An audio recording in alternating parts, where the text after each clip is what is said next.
I should just unmute myself here. Oh yeah, disconnect the audio, please. Yeah, Disconnect what? the audio. All right.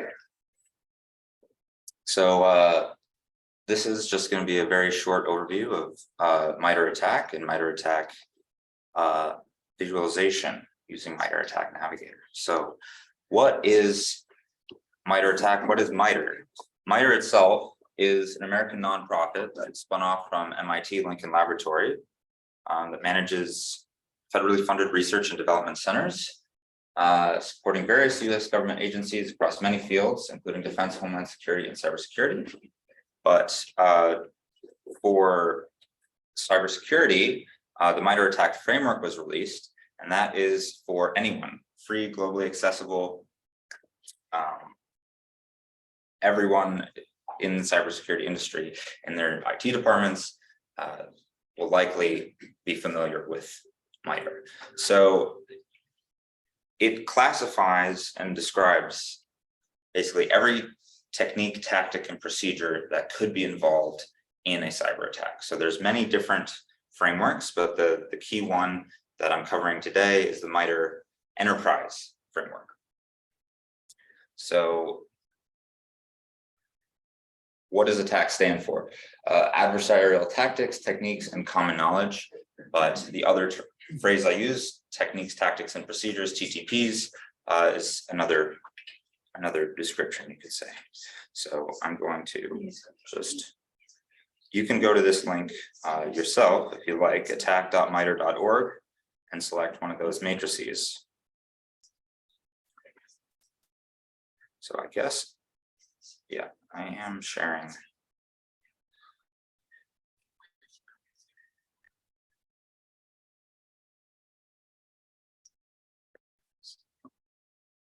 So here is the enterprise matrix. So there's many different matrices. For enterprise, they go very specific. So you can go to the Windows matrix, you can look at mobile or industrial control systems, but I'm just going to go to the general overview enterprise matrix. So you definitely should poke around on this yourself, because this is an enormous list of potential things. So basically, it's not exactly, it's generally left to right, but when you're describing a cyber attack, you're not trying to actually, you might not necessarily hit one thing in each of these categories left to right. So on the left, we have reconnaissance. So there's things like active scanning, and then we have sub-techniques, scanning IP blocks, vulnerability scanning, wordless scanning. You can see the T1595.003. So that means technique 1595, sub-technique 003. And if you want to click into any of these, they'll give you a lot of information about potential ways that someone would use wordless for a reconnaissance. And then here's some examples from like an actual APT, and they offer mitigations and even general abstract ways to detect. So there's more and less information for all of these things, but the key element is being able to actually define every single thing currently known that you can do to conduct a cyber attack. And for the defensive side, this is a good way for identifying what you actually are defending against. Can you detect when a threat actor has created persistence in a browser extension that is on your network, like on a endpoint, someone's computer in your enterprise? I don't know, right? Like, I don't know for any given organization. You don't know that off the bat. So this framework is very useful for defining your coverage, your detection coverage. So you can say, where are we as an organization today? Where do we want to be? What is this recent advanced persistent threat? What is the recent cyber attack? What was the exact steps they took in their attack? Do we detect all of the steps in that attack? Are we able to detect or hopefully prevent this specific thing from happening? So it's very useful for security detection engineering teams for building out the direction you want to take your organization. And also it's very good for explaining to leadership. Here is the actual, here's a map, but you can't actually show it very easily with just this page. So that's where MITRE ATT&CK Navigator comes in. So MITRE ATT&CK Navigator is actually just a simple web application that allows you to navigate and annotate the different matrices. So you can just go to GitHub. It's MITRE ATT&CK Navigator. And there's different versions of MITRE ATT&CK itself.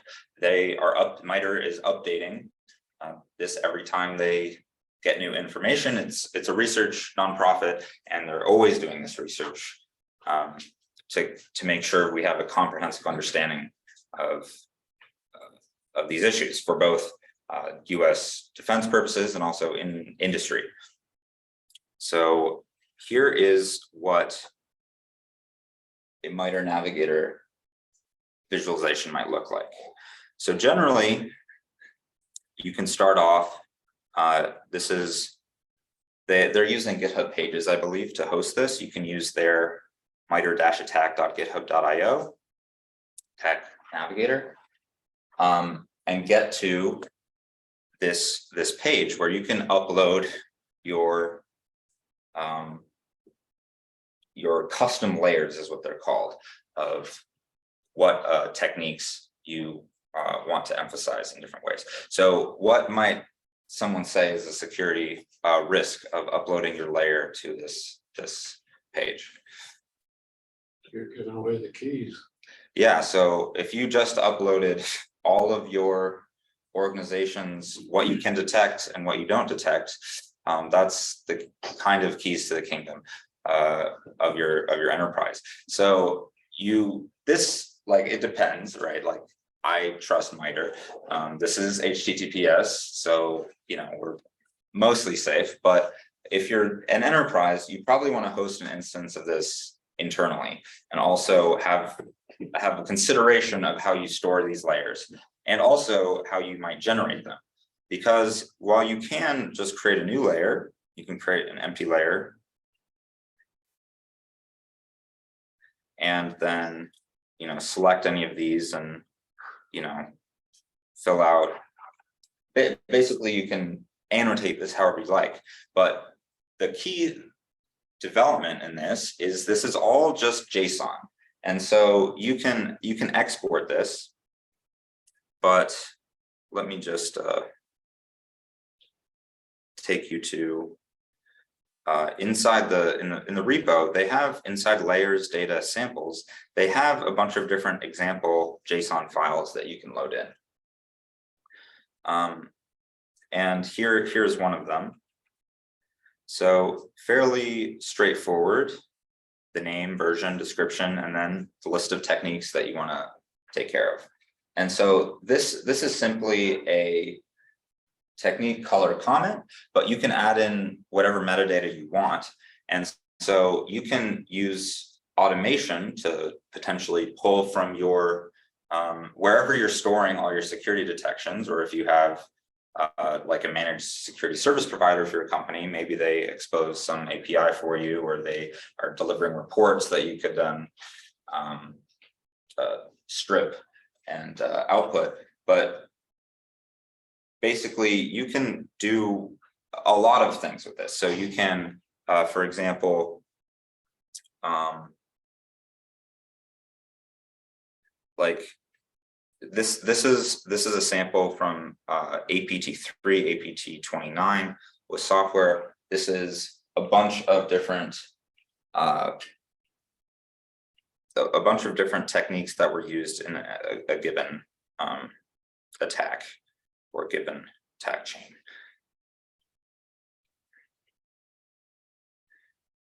Can't get rid of that, but maybe you would want to map that on top of your current enterprise detection mapping, and you can see specific, or you do some sort of comparison with just like a simple Python script that if you detect this in your mapping, and then you're reading in this other mapping for this APT, you change that to a different color, you make that green or whatever, and say we do detect this.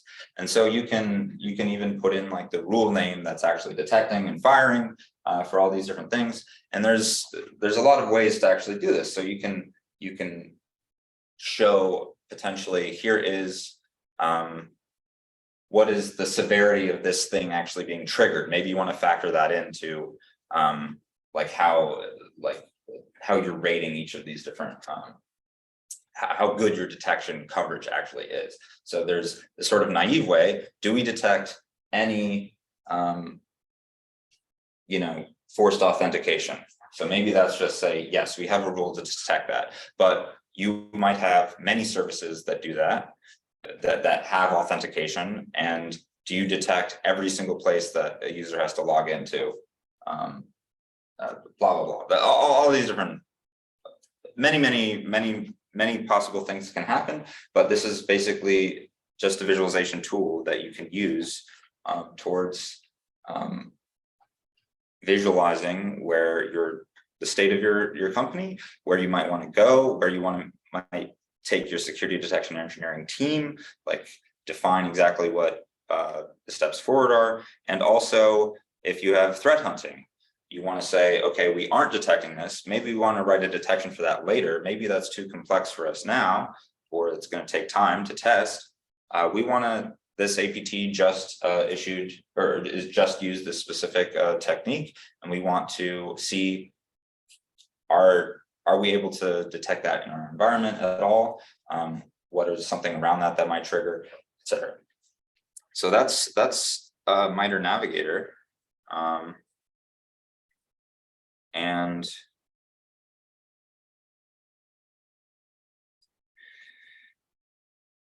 does anyone have any questions at the moment?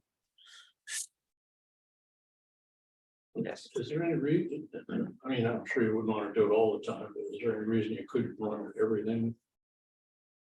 Is there a reason you couldn't monitor everything? So there's a lot of factors that go into it, because like as the matrices evolve, there are new techniques added. Sometimes these techniques are fairly vague in the beginning when they're less well understood, and now there's multiple sub techniques, or this move from one area to another.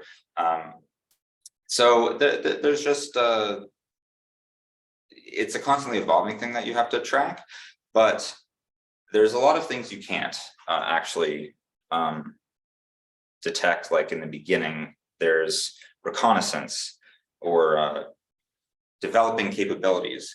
We can't really detect the first two columns. We don't know when they're developing malware. Probably all the time they're developing malware, or doing open source intelligence or doing scanning. Some things we want to detect. Some things just create a lot of noise and aren't as useful to actually detect. But really the issue is it's very hard to accurately create a detection for every single technique in that list for any given environment, because there's things that are the same, but no two IT environments are the same. And so what it means to detect brute forcing to one type of portal is different from another. And so it's just very complicated. So what people do is they'll outsource this to a managed security service provider, for example, to do this for them. But that doesn't mean that that they're able to to deliver all of those things in one go. Like it's a big process. And also for any of these detections, you want them to be good. So you need to tune them. So initially, when you create a rule, generally you're creating it in a test kind of environment to see, instead of putting it live, or you're sending it as like an info detection rather than whatever severity you think it might be. And so you have to, the SOC, depending on how many alerts they're getting a day, are you able to actually handle more detections? And so it's sort of this, what is actually most important to detect, and what is like what determines good coverage is sort of like what is how much risk do you accept? That's a long answer. Hopefully that's What exactly do you mean by rule here? by what? The rule? What's a rule? So there's a lot of different terms for this, and there's a lot of different tools that will have different terms for, like, you know, event, issue, alert, all this stuff. But essentially a rule or policy or even a detection is just a piece of logic that is stored usually in a SIM, or security information event management tool, that will, when a log comes in that says someone just logged for this account, just logged into this service, for example, and then your detection might say, the logic might say something like, if where this person is logging in from doesn't match their last known location, trigger an alert. Say like this event, this occurrence, this log that was just generated, this thing that happened, this is now potentially malicious behavior, that someone is logging in from Nigeria when yesterday they logged in from Mountain View. And can they actually get to this physical location, for example? Like, is it actually possible for someone to travel this distance? But there's many ways to develop these things, but a rule or policy detection, like I think Palo Alto firewall rules, they're called policies, but like it's all the same thing essentially. Where So is each of these cells in the matrix that you displayed corresponds to a rule? So this is what mapping techniques to security detections is what I mean. Like, if you have a detection, you say, we want to detect when someone is logging in from we want to know that they're logging in from the right place. You might have to create a whole, you might come it from the angle of, we want to go detection or technique by technique. We want to address this specific technique. And then you're developing a rule around that. But before this existed, before the techniques existed, or maybe before, essentially, you don't necessarily have a list of rules that were mapped to a specific technique. Maybe you said, I want to detect when this thing happens because we had something go wrong and then we want to prevent that from happening in the future, but maybe you didn't actually map it. So some of the work of being in security detection engineering or SOC would be mapping those things. And maybe if you're doing incident response or you're just an analyst, you might try to map what just happened as you go through these logs to a individual technique, but it might not be necessarily mapped exactly already for you. So yeah. Yes. Is AI going to make your job easier?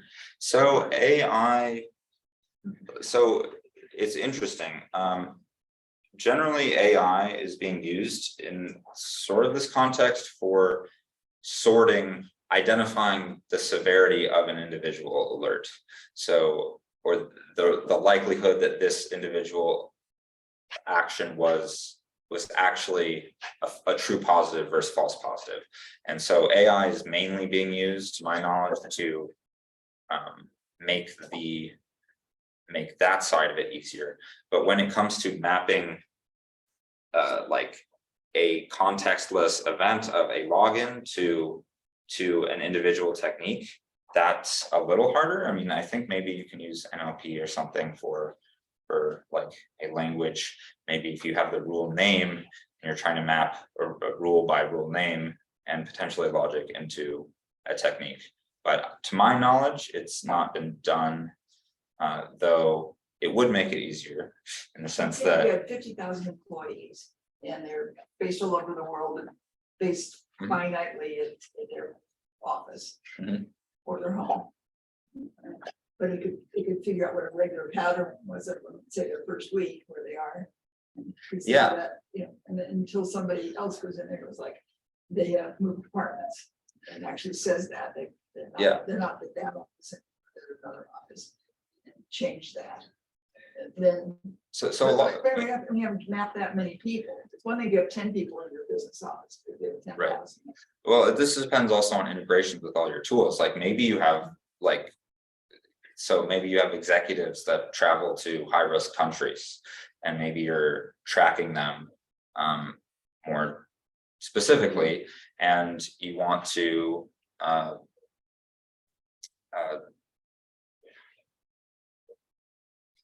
you know, like be a little more hands-on with that. But when it comes to like a big company with many employees, you don't want certain things like someone logged in from San Jose versus Mountain View to trigger anything, because it like the likelihood of that being an issue is very low. So like it's more, it comes down to the logic. But there are things, UEBA, user and behavior analytics, where it'll actually build the profiles of what is normal behavior, including like how large of files are you sending in your email, like, and then all of a sudden you just sent a file that's like way bigger than anything you've sent before, and maybe that would trigger prevention. But if you, I forgot where I was going with the high risk travel thing. Maybe if you had a travel tracking system in HR or you know, how you're reimbursing travel for business, like maybe if you have an integration with that, you can pull in that kind of information about where you think these people actually are, instead of having to like manually set it. But anyway, there's a lot of things you can do, but how much is actually too much in terms of do people know how much their company is tracking them?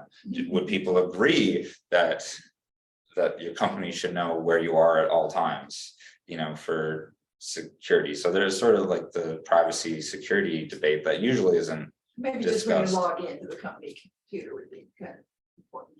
Yeah. Not if you're just, you know, at home or having fun with the people in your life, you know, just Yeah. you're not doing business. Yeah, but I mean, people will be like, well, I'm on vacation, but well, maybe I'll check my work email, you know, but you're in Italy, and And then then, you're logging into the company computer. And then if I actually agree, then, okay, he's at this vacation spot. yeah, But so that might if you don't require, check in, then they don't. yeah, so. Okay, And the perfect example for that is obviously the government.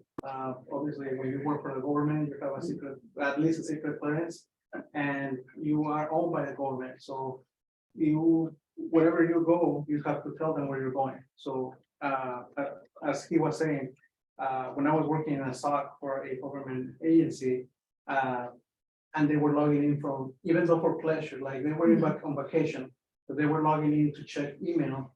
We saw that it's like, but we have a tracking system where they mentioned that they were going for vacation on the different spots that were going. So for that was a false positive for us, right? But if there were all indications that, yeah, they're not on the travel notification, and they're logging in from a high risk country, then obviously that was a high alert, and then we have to do more investigation. Eventually, could be a false positive because, oh yeah, this person didn't have the time to mention about you know, they were traveling, something like that, right? But yeah, I can just see the AI doing a lot more analyzing of this stuff and then deciding which ones were beyond its capability to understand what was happening. And then Right, forwarding those 10 over to human beings. right, exactly. That's where like SOAR platforms, for example, are coming into play, right? Because you're creating all these playbooks like he was just discussing. You know, you get a notification, an alert from your SIEM that, a person logging in from a high-risk country. The system should be able to check against this other system and see if there's an alert, an approved to be on that country. And if it doesn't, automatically close the notification and marks it a false positive. But if it's not, then that for the humans still will come in and say, we have to do more investigation because, the technology will take it to a point, but then that's where the other, the other half of it gonna be the analysts, doing this work. So AI can get better and Yeah.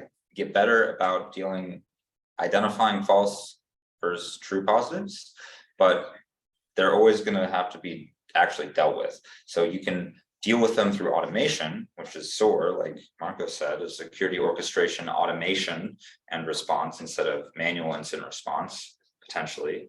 But you don't know necessarily that this link that someone's going to is actually, maybe it is a business, there is a business case for going to it. Like there's no like way to keep a list of this is everything that has a business case, right? Like basic things come up.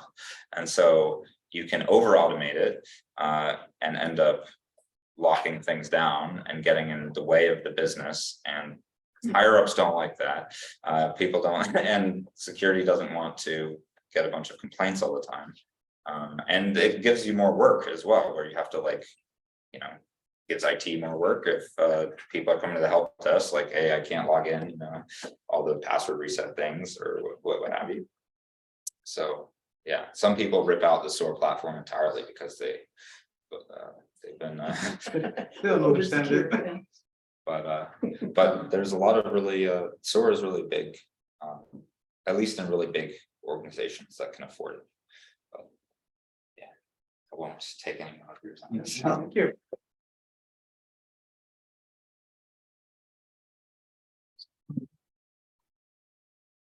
Probably cold as foggy. And there was a team, a Stanford team, super anxious, super nervous, super high pressure. A guy by the name of Douglas Engelbart was going in to deliver a demo. It was an IEEE conference in San Francisco. I don't remember exactly what it was. And super high stakes because this is back in Cold War times, and Stanford was doing all kinds of, who knows what they were doing, but it was military stuff. And they needed to find reason for normal people, consumer people, to embrace this technology. Super high stakes, budgets were on the line. And so they came into the conference, and Douglas Engelbart had made a decision, like a conscious decision. All right, I'm going to figure out how to make this technology usable for our audience. How I'm going to make it solve problems that they don't even know that they have.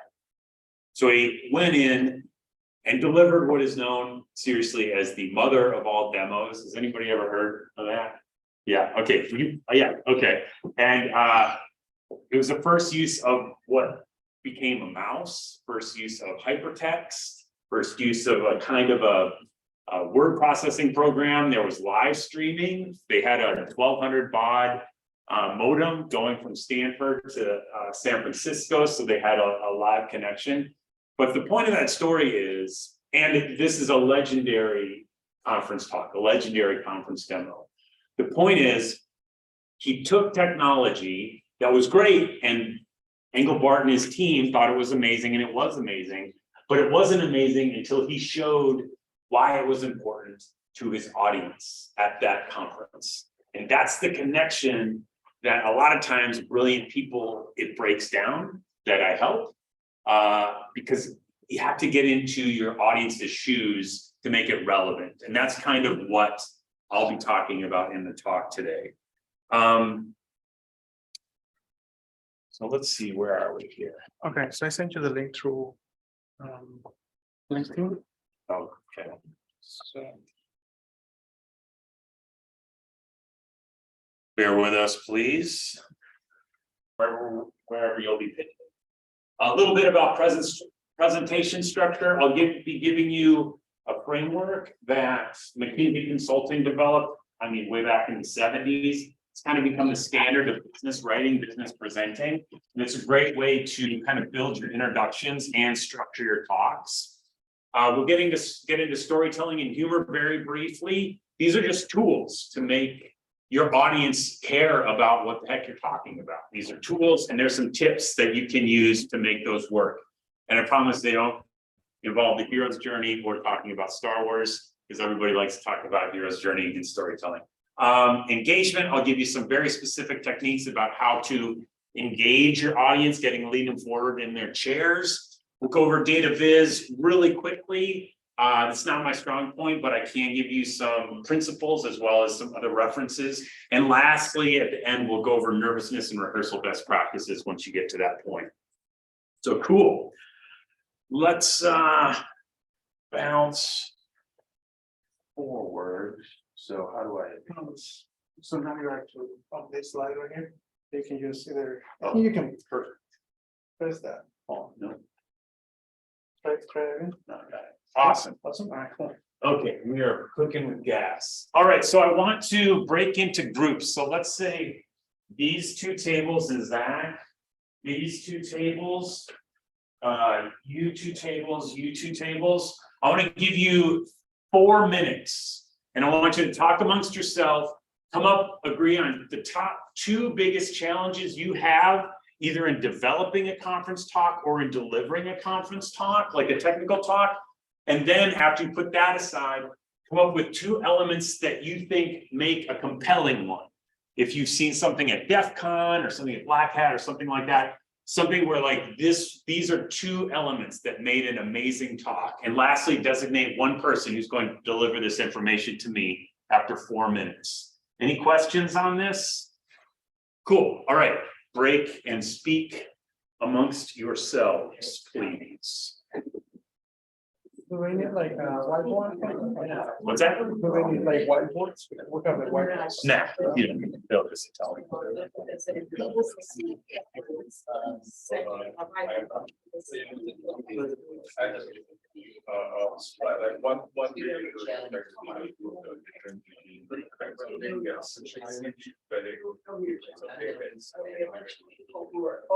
That can just work out here, right? Yeah, I think the amount would be.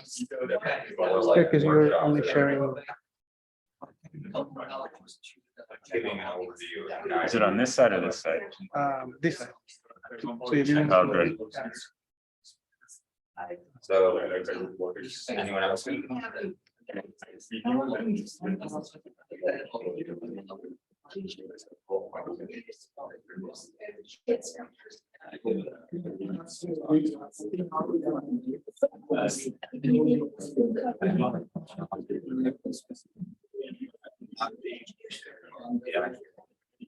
Your colleagues. But remember. Yeah.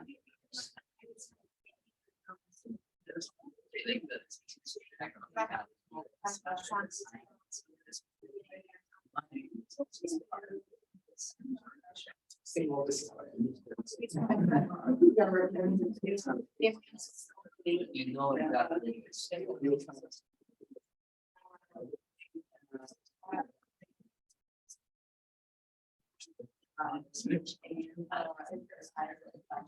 And I don't know how. People will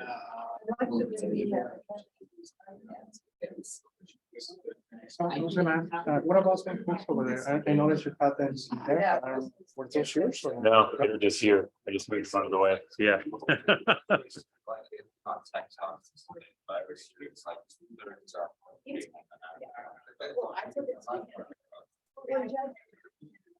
Two minutes left, everybody, 2 minutes.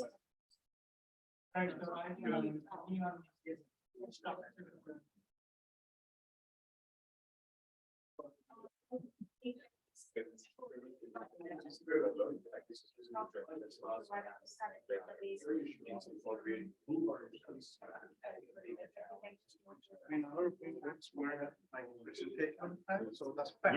actually used this to build this presentation. Wow. You actually can actually. Hey, how do I open another Chrome window that's on this that I can type in? Oh, yeah. I'm afraid I'm gonna break your thing here. Okay, a second. There it is. Okay, great. And so I just move it off this way when I want to get back to the Yeah. slides. And then you just click on it. So then it will activate that. Yeah, thank you.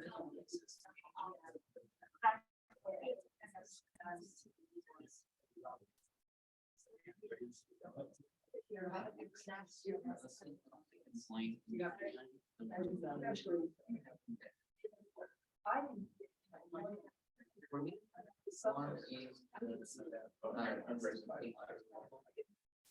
No. If this takes.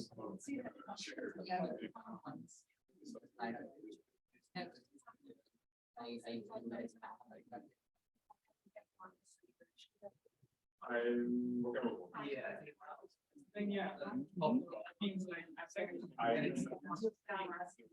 20 seconds, folks.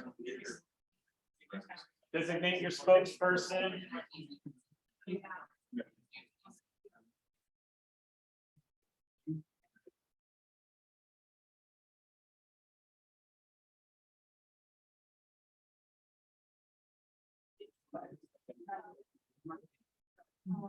All right, let's wrap it up.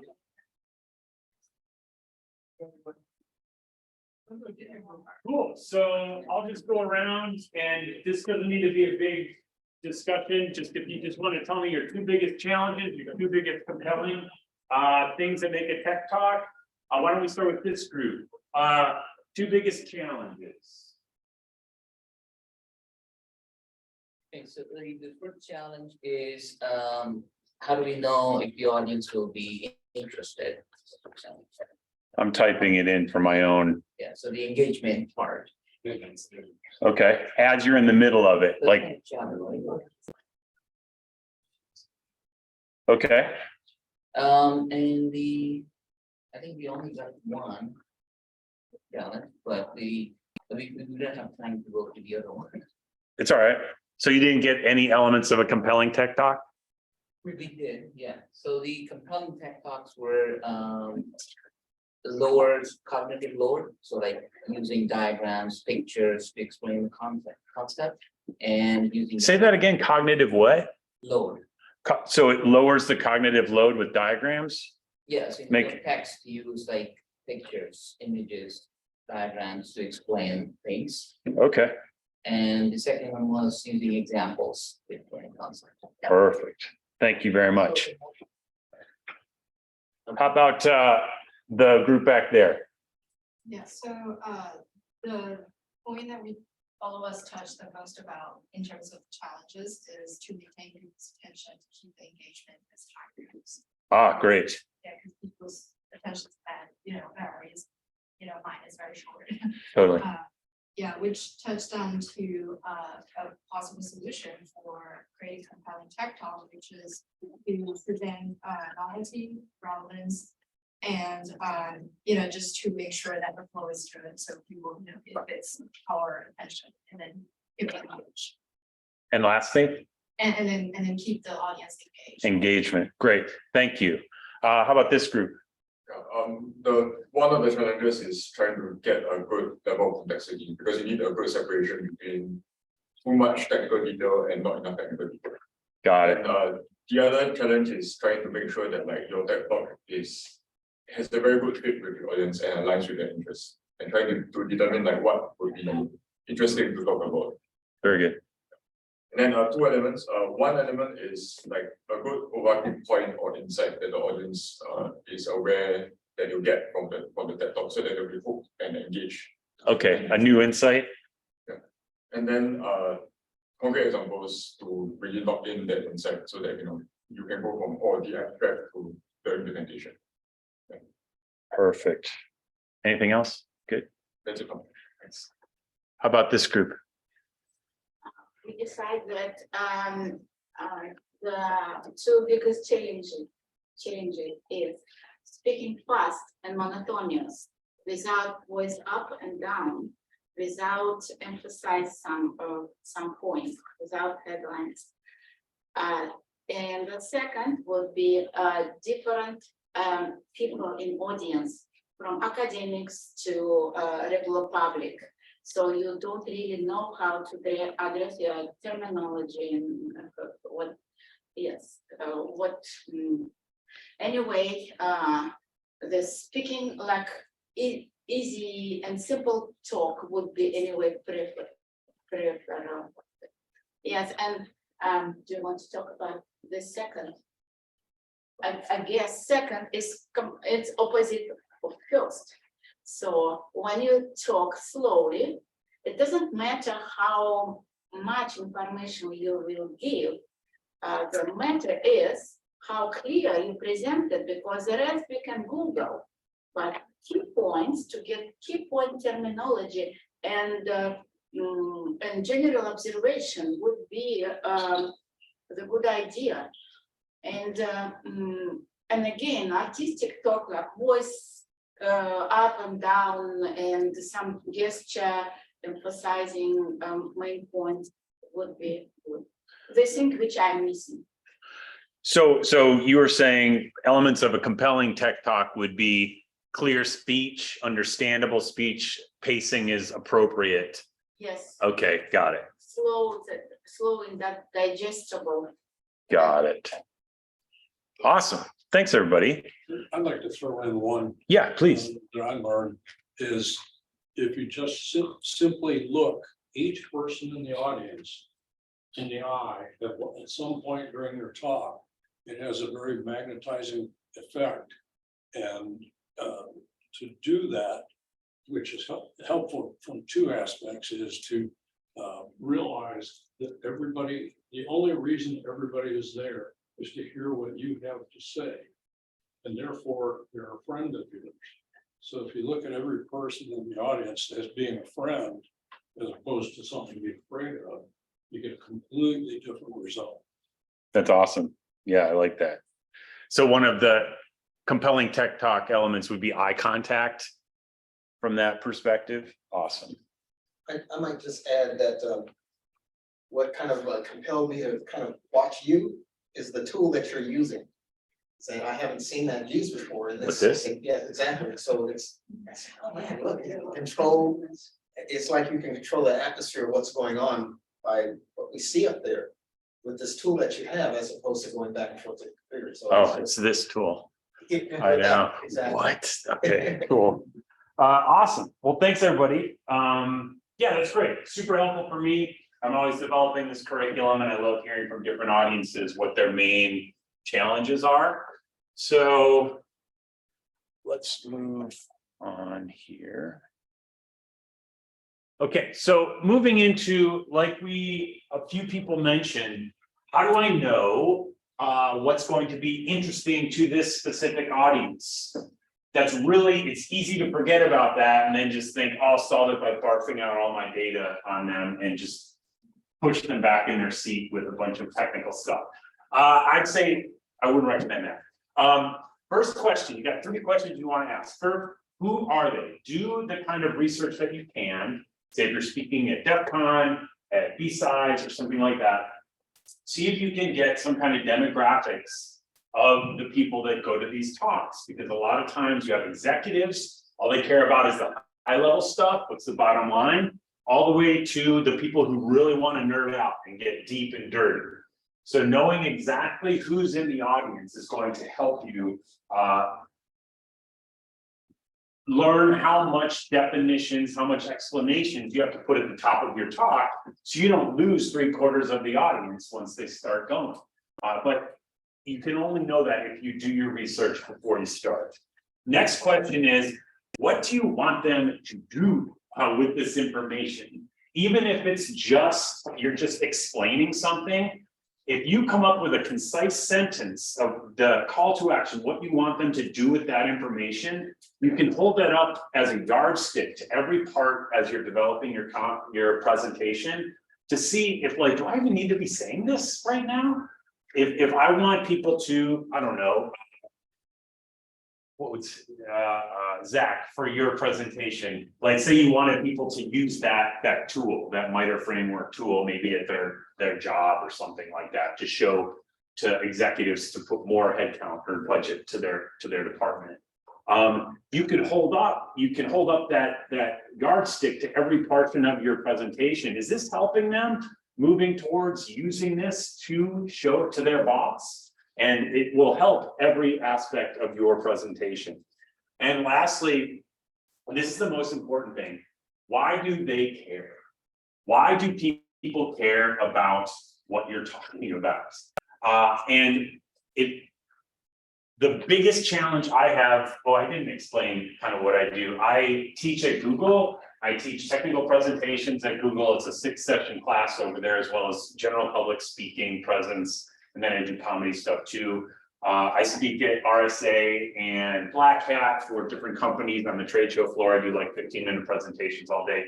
You'll see me like hawking t-shirts and stuff if you go there. But before all that, I was a comic and a clown. I was a blue man and I was a clown for Partners Cirque du Soleil. I don't know, has anybody seen Absinthe at Caesar's Palace? All right, well, I was the host clown for the North American tour of that show. And I was a clown instructor. So there's huge crossover. The crossover is engagement. I'm passionate about engaging with audiences and helping technical folks engage with audiences. There's a lot of crossover there. Now, helping people when they're developing their presentation to build in the what's in it for me for the audience. This is critical. And to do that, you need to find out what problem your solution is solving. Oftentimes that needs to be reverse engineered because you're like, I want to talk about MITRE frameworks. Okay, what problem is this solving?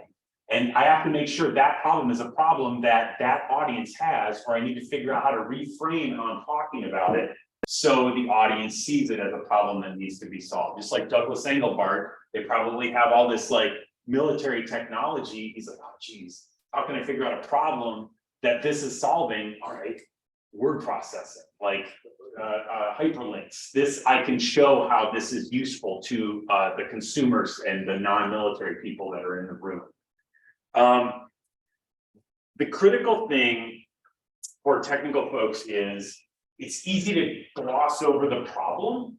If say for Zach, for example, I'm not picking on you. I mean, it's the perfect example because she showed us, look, there's a problem. Executives, they can't conceive of the breadth of issues that we have to deal with as cybersecurity people. Here's a tool that allows us to show that. But your audience may not just intuit that. Like if you just show the framework, an audience may not be like, oh, of course, I see, this is going to so help me. So you need to spend time on that problem before you get into the solution. And it's easy for technical folks to just be like, it's intuitive, everyone understands the problem. Why do I even need to spend time on it? But especially for any kind of sales demos, you need to spend time and make that pain hurt before you offer your solution. And the way you do that is you go to, okay, what is the problem? And if you're having trouble connecting that, ask yourself why it's important 3 times. So why is it important to just show this graph? Well, it makes it easy to understand. Why is it important to make cybersecurity easy to understand? Well, executives can conceive of it. Why is it important to have executives conceive? Well, they can allocate more budget. Why is it important for more budget? Well, we're going to save the company from getting hacked. Why is that important? We'll have more money. We'll make more money next year. So if you spend time on that at the top, it's going to be a lot more relevant to your audience. So just remembering to ask at least 3 or 5 whys to help you get to that problem. Kind of the intent of all this is you want to move from when you're developing your content to what do I want to tell the audience, to what do I want the audience to be like? What do I want the audience to ask? After you have that problem, you want that audience moving forward to be like, oh, please tell me more about this solution. Like, please explain the solution to this problem that you just told me I have. It behooves you to think a little bit about that. So let's spend a little time on this specifically. And this is that framework I talked about before. It was developed by McKinsey Consulting, a woman by the name of Barbara Minto. The pyramid principle, there's a book, you can get it on Amazon. It's kind of a standard structure for business writing, and I find it really extremely helpful to help technical folks structure a problem and a solution from all kinds of diverse data that they're trying to present.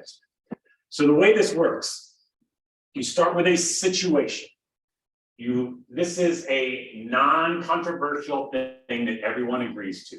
So for Zach's thing, we all are dealing with executives, we all are dealing with cyber attacks, we all have to deal with budgets. These are things that we're not starting an argument, these are things the audience will nod yes to. Then you do a complication. This is the so what. So yes, we're dealing with budgets, cybersecurity executives. So what? Well, it's hard to get an executive on board when I'm explaining technical concepts. This is the complication. Things got complicated right there. And they're like, oh, I see, there's a problem there. So then you ask the question, how do I get the executive to understand the complexity and therefore give us more budget? And they're like, yeah, that is a question. And your answer is your solution. This is where you get into why your concept of your presentation. So what I want you to do, I want to take another little, let's take 4 minutes, back in the same groups, just pick, either make up a technical concept, or if someone has something they're bouncing around in their brain about potentially presenting it sometime, pick one and come up with one sentence of each of these things that's going to get you to that technical concept that you want to present. So you're going to have to reverse engineer this stuff to get your audience on board. We'll take 4 minutes. Does anybody have any questions about what you'll be doing in your groups? Yes. I see you spending 4 minutes on trying to figure out what that situation is. I think maybe give us a situation and then we can work on it. Well, I think you would probably want to start with your solution first, your answer. So you said you were talking about maybe thinking about delivering something someday, like a technical talk or something? Yeah. What's your subject of your talk? Housing, Housing? yes. Like what aspect of housing? High price, High price housing? yes. That's fine. So, and what is your solution? Do you have a solution you're proposing? Yes, co-owning. Co-owning housing. So solution is co-owning housing. I want you to create a situation, what's making it challenging, a question, and then the answer that co-housing, and co-housing is the answer. Does that make sense? Thank you guys. Did you have a question? Yeah, so we are supposed to use the topic of the presentation as the answer and then we work.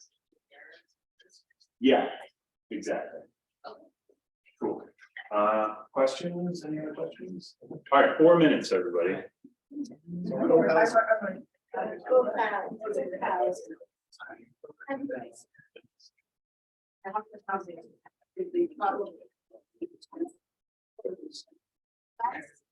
Actually,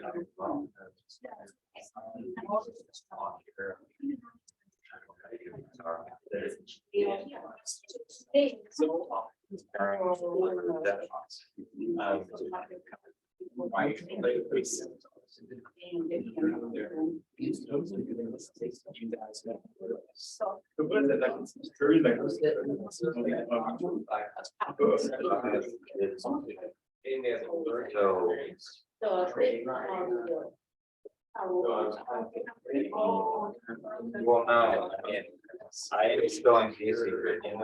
It's about how I rankings. So I would. It's really much difficult, and it could have different colors. Fine team. Where am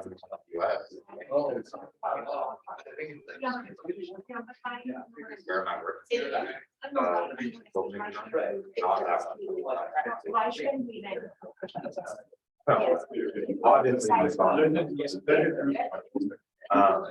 So just. Situation. Is, yours, house.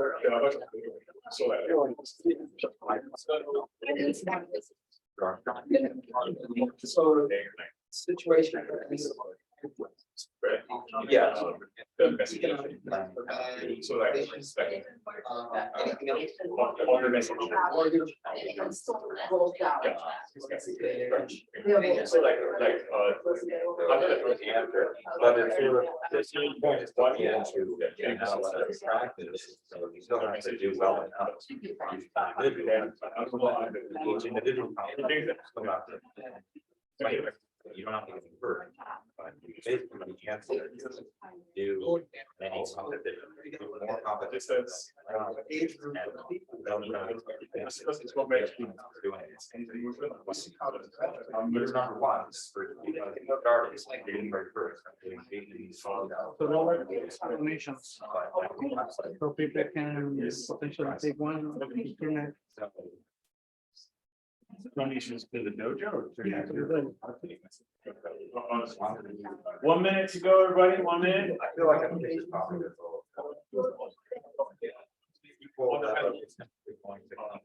yeah.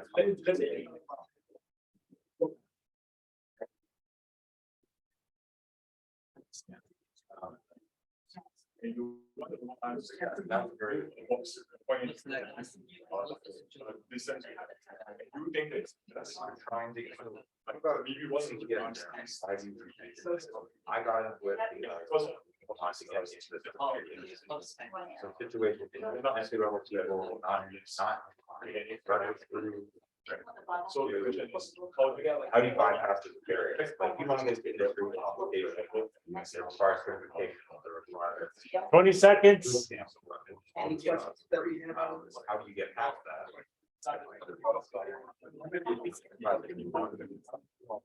Like you care or not. Yeah. You don't want to invest in stuff.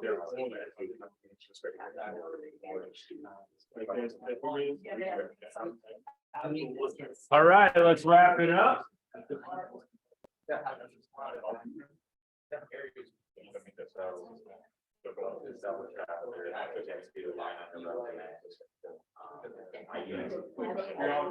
Stuff coming. Let's bring it back. Yeah, I don't think we'll probably get to anything finalized, but this is more just a brain exercise for y'all. For some people, the project, yes. Okay, so this will go really quick. I'd love to get in and surgically help with these, but we don't have time, so let's just quickly, one sentence per, if possible, and if it's not completely formulated, totally fine. So why don't whoever, let's have this group, yeah. So the situation is, want to get into cybersecurity industry. Complication that can require certifications or a lot of money in boot camps and time. What do I do? So how can we bypass that? How can you prove that you're invested without necessarily investing that money? The answer, in addition to coming to meetings like this, is competing in competitions and CTFs and writing a blog and Awesome. displaying your information, add a line out of your resume. Great work. What we were talking about is very similar to what they were talking about, because actually, I'm planning on doing a similar talk to Zach. We're also talking about the situation, you're either in education and you're not getting a lot of hands-on experience in cybersecurity, or you're looking at certificates, but they're all very expensive. Well, sorry, that's their complication. Situation is you want to go into attack this activity. Question, how do we find something in the middle that is more available and allows me to maybe explore my interests and build my skills? And the answer would be cybersecurity competitions like Capture the Flag, and yeah, Awesome, good work, good work. How about the students? Okay, imagine the situation, you're in a factory with 100 robot arms. Okay, and the 100 robot arms each have a particular message definition that they use to define instructions that they can send to. So maybe, for example, like if I as a robot server send a message to one of the robot arms going, hey, robot arm, please move this box 3 meters to the right. But for some reason, some of the other arms think that a unit of 3 is in feet. And there's a miscommunication in terms of the message definition that's being used. That's a complication? Yeah. Got it. Right? Between each of the robots, right? How do you detect that there is this mismatch in understanding between each of the robot arms? And how do you resolve that misunderstanding? And it turns out that the solution to it is you could do something like hashing the message definition, to do the detection and build tools to look into the network, as well as build runtime tools to transform the messages as you're sending them to the robots after that mismatch is detected. Beautiful, thank you, thank you. Okay, so in terms of in your unsubordered situation is that high prices of mortgages and so on and so forth. Trying to sort of navigate your housing options in Silicon Valley. The complication is that economic conditions are bad, relatively. The question is, what will we do with the down payment? How can we manage? And the answer would be co-housing and for shared housing. Good job. Nice job. Good job. We are collecting down payments. Awesome, awesome. Sounds like great start to talks. Great work, everybody. So let's do a quick title for these great talks. Now, a couple elements that makes an attention grabbing title. We've all seen conference titles, right? It has some kind of like quippy phrase of like storming the castle, like colon. Let's dive deep into Nmap. I don't know, it's some kind of like, it's a quirky thing and then like really what it's about. But for really, if you want to get butts and seats in your talk, these are things to think about. First of all,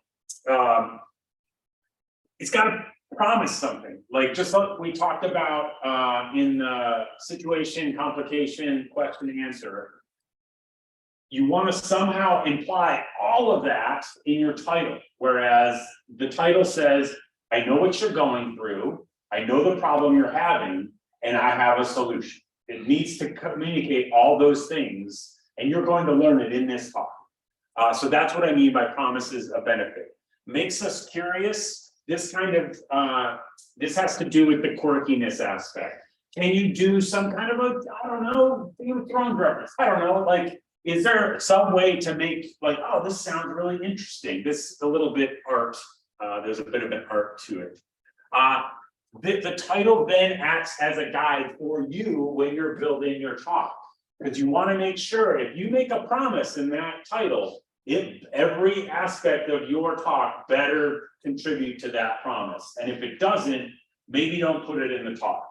Generally, the biggest challenge for talks is they're too damn long. Like when you're writing them, all of a sudden you're like, I got everything in here. Then you like run through it. It's like, it's 4 hours long. What happened? So it's really nice to have things you can edit out.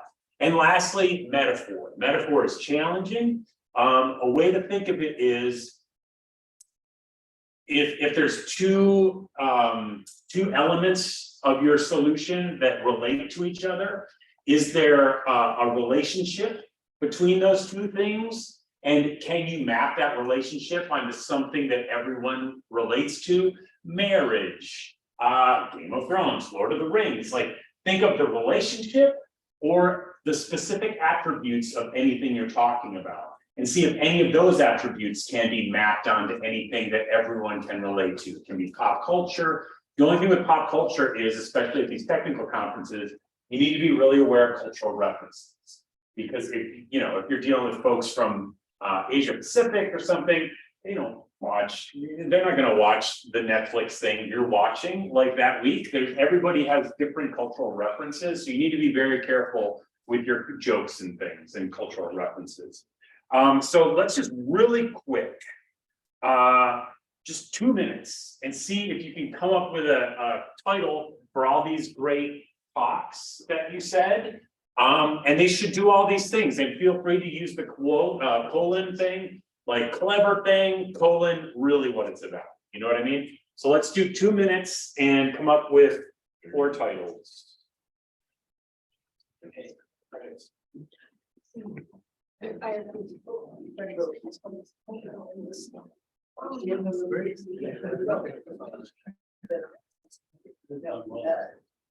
Sharing.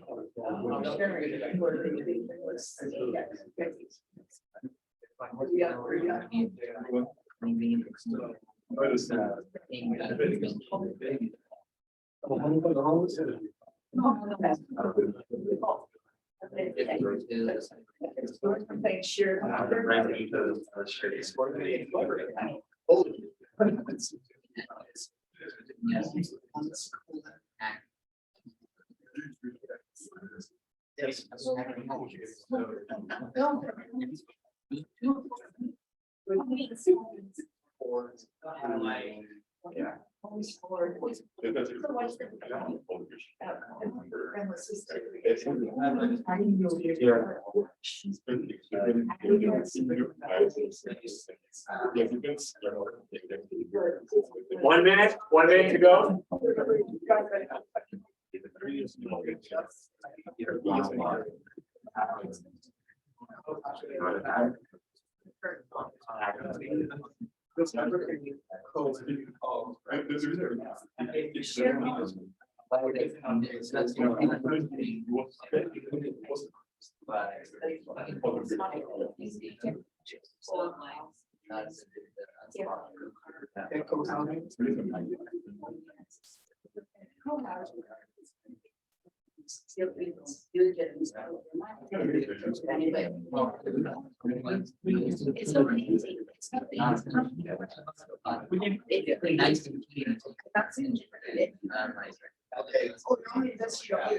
Hacking your way into cyber. 15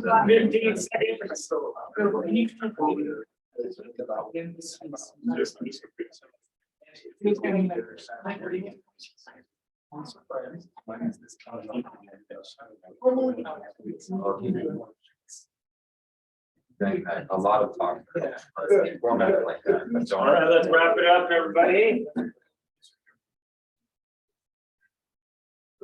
All right, let's hear these. I give full permission to whoever's delivering the title. You can make it up if you didn't get to a title. So let's start with this group. Okay. Robots have cultures too, exclamation mark. How to bridge the gap. Whoa, all right, robots have cultures too. How to bridge the gap. Love it. Great work, great work. How about you folks? This way. We have something kind of touching the 3C, and then command and control your career. Command control. Ooh, 3 C's. It's actually, thank you. Maybe that's 4 C's. Okay. Nice job. You did C squared. How about this group? No, we didn't have one as good. It was hacking your way into a cyber job. Love it. Great work. Here we go. That's what I can think. Is combining. Homes for friends. Homes for the homies. Homes for the homies? Homes for the homies. All right. Great work, great work. Nice job. This now is just a really quick thing. I'm sure you can refine and revise and great work. Cool. So I want to jump forward to structure of the talk. We won't spend much time on structuring your talk because I imagine a lot of you folks, it will be a process. You'll be explaining a process or something like that. But this is where I talk about this pyramid principle. It's like a book from the 70s. It's hilarious that it's still the thing, but literally it's going to help you a lot, especially dependent upon the different logic that you're using to structure your talk. If you're giving a consecutive process, it tells how to do that. If you're giving more evidence with bullet points that prove your points, it gives a way to structure that. But the general gist of it is you don't give the audience a piece of information until you are ready to explain it. You start with the highest part of your information, and then you explain the next level of information of that, and the next level of information below that. So each time you offer a piece of information, it should elicit a question from the audience of like, tell me more, or how did you get that? How did you come to that conclusion? What this isn't is I'm going to start and explain all of my research and get to the conclusion at the end. The danger with that is if you start walking your audience through your research without giving the intended insight at the top, your audience may come up with a different conclusion than you. And that was the point that she was writing for McKinsey Consulting. So for consulting firms, it's really important that they come with here's the problem with your company, here's how we're going to fix it. They need to start with the insight first. So what that means for, say, a DEF CON talk. I saw a guy show how he hacked a switch. He introduced himself. He showed a 10-second video, just a janky cell phone video of a keyboard, his computer monitor, and the switch. And it showed a bunch of code scrolling by, and then it showed a command prompt.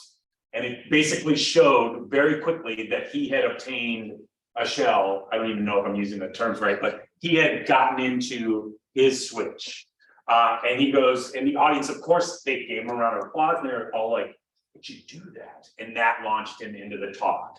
He didn't just say, "All right, I'm going to take you from step one." He showed the end thing, and DEF CON usually does rounds of, you'll get a round of applause if you show the end product. And then you go in and explain how you got there. And if you really want to go Steve Jobs level, you do that at the beginning, and then at the end, you do a super wow. Like at the end, you like pull the iPad Air, your laptop out of a manila folder or something. You save the really big wow for the end. Has anybody seen the Twilio New York meetup demo? It was like from 2010 or something. Look it up on YouTube. The guy basically calls all the cell phones in the meetup audience, like with live coding. It's really rad, like check it out. But it's a big wow. So save your big wow for the end, but definitely show the end product before you get into how it's done. And if you're curious into more detail on structure, buy this. Cool. Any questions on this? A lot of talking. Yes. Is that essentially the bottom line up front approach? Bluff? Yeah, I've never heard that. Bottom line up front approach. Yeah. How would you explain bottom line up front approach? What is the pyramid? Same thing. Yeah, it's same thing then. Yeah. And then you start talking to explain. Yeah. Yes. And it gives, and it's just like every level is a new pyramid. Like you're never revealing more information until you're ready to explain it. And essentially what this does in an executive kind of presentation, because you're kind of leading just like a newspaper article, you're leading with the headline. The executive can cut you off at any point and say, "I don't need any more detail than this. I have everything I need to." There's no reason the executive needs to sit and wait till the end to get to your conclusion because you've already given it. You're just giving more and more detail as you go through. Any other questions on that? Cool. Yeah, let's talk about story. This is real buzzy, storytelling, super buzzy in corporate presentations these days. For a good reason, it's a great way to create curiosity and interest. Reason being, anytime you open a loop in a audience's mind by saying, I've got 3 things to tell you that are going to change your life. And if I tell you 2 and then I walk out the door, everybody's going to be like, whoa, where's number 3? Like, if you make some arbitrary number, people want to hear all the things. And if you begin a story, they want to hear the end. That's what happens with stories, especially if the protagonist, you can have the audience relate to the protagonist. They want to hear what happens. They want to hear because they can relate to that person. And a guy by the name of, what's his name? George Lowenstein, he codified this in '94. He called it situational interest. I don't know if you need to know that, but yeah, so how do you do that? How do you craft a story for all these disparate titles that we started? A few things. First, if you're going to get into a story, tee it up by saying exactly why the audience should care about that story. I want to tell you a story about a person who couldn't afford a house in Silicon Valley, and then they could afford a house. Like, so they're like, that's me. Like, they're leaning forward. I want to tell you a story about a person who didn't have a bunch of certs in cybersecurity, but got a job at a company. You're selling immediately why the audience should care about that. Then, and this is the tough thing where it feels counterintuitive. You have to set the stage using 2 specific things, setting and emotion. So when I started our talk and I talked about Douglas Engelbart, I said it was cold in San Francisco. There were really high stress. There was a ton of anxiety around it. These are storytelling methods, emotion and setting. And it doesn't feel right to talk about that in a technical talk, but that's what makes it a story. If you add setting and emotion to the beginning of your story, then there has to be a high stakes problem. We already kind of came up with it when we talked about the complication. If you have a protagonist, there has to be a problem. And the important thing to realize is the problem is not the story. That's just the context. High housing prices is not the story. It's just the context for the decision of someone making a decision to do something. That's what makes the kickoff of a story, the decision moment. So if you want to do just starting a story, you want to show what's in it for the audience, talk about the setting and the emotion of what's going on, describe the problem, and talk about that decision that someone or a group made to move us into this journey. And at that point, you just tell the journey. And don't forget about setting an emotion, and it kind of self-propels itself until the end. And then you revisit the what's in it for me. So if I got to the end of the story about the person buying a house in Silicon Valley, I circle back to the top. So that was a story about someone who couldn't afford a house in Silicon Valley, and then they could, because you want to remind everybody about why you told that story. What is WIIFM? What's in it for me? It's a advertising marketing term. Let's see. Why don't we take 4 minutes, and I'd love to hear just a story launch for each of these titles, these awesome titles that we started. So all I want you to do is come up with why this audience cares that you'll be speaking to, talk about the setting and the emotion of your protagonist, the problem they're dealing with, and the decision. We don't need to go any further than the decision to do something. This is just the beginning of the story. Let's see if y'all can come up with any questions on what you'll be doing here. All right, so let's do this. I'm excited to hear how we're going to do this with a robot arms, but I'm sure you can figure it out. Let's take 4 minutes.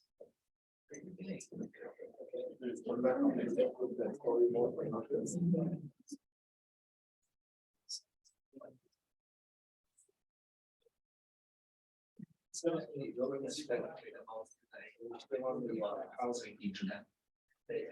You got it. Yeah. Yes. Does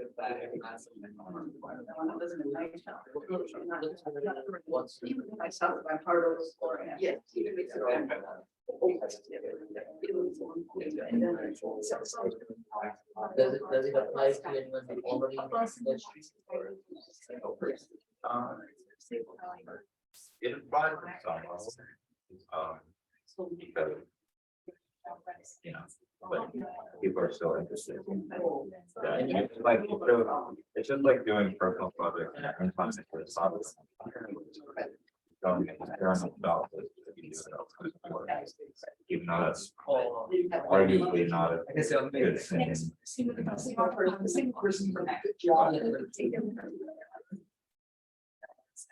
So it's additional.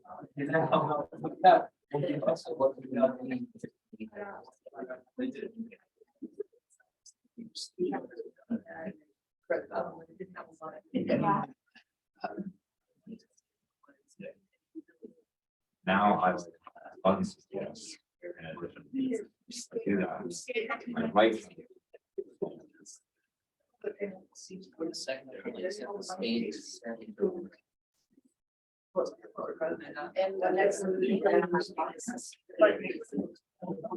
Oh, I graduated from the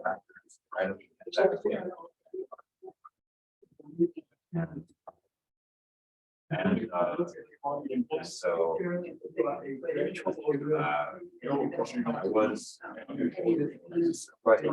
trying to get this degree, and since that role like that for education. Bro, a great one for office.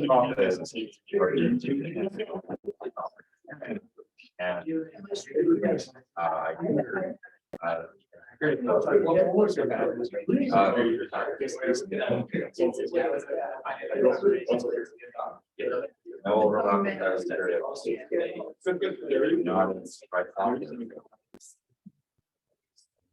Or at that moment, I never heard this.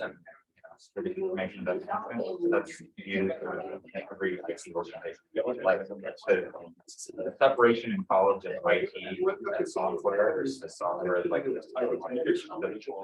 some higher level. So that I asked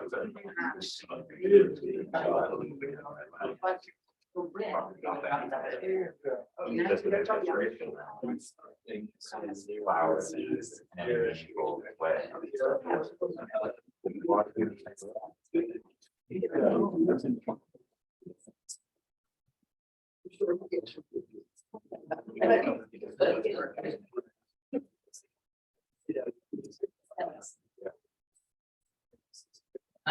way. Yeah. So About 30 seconds, folks. but while I was doing that, and trying to build my credibility, that I'm technical enough that I can learn whatever I need to, like one would think that that's the degree of say. Do that, but security squad. So I had days, you know, you get a job to live, you know.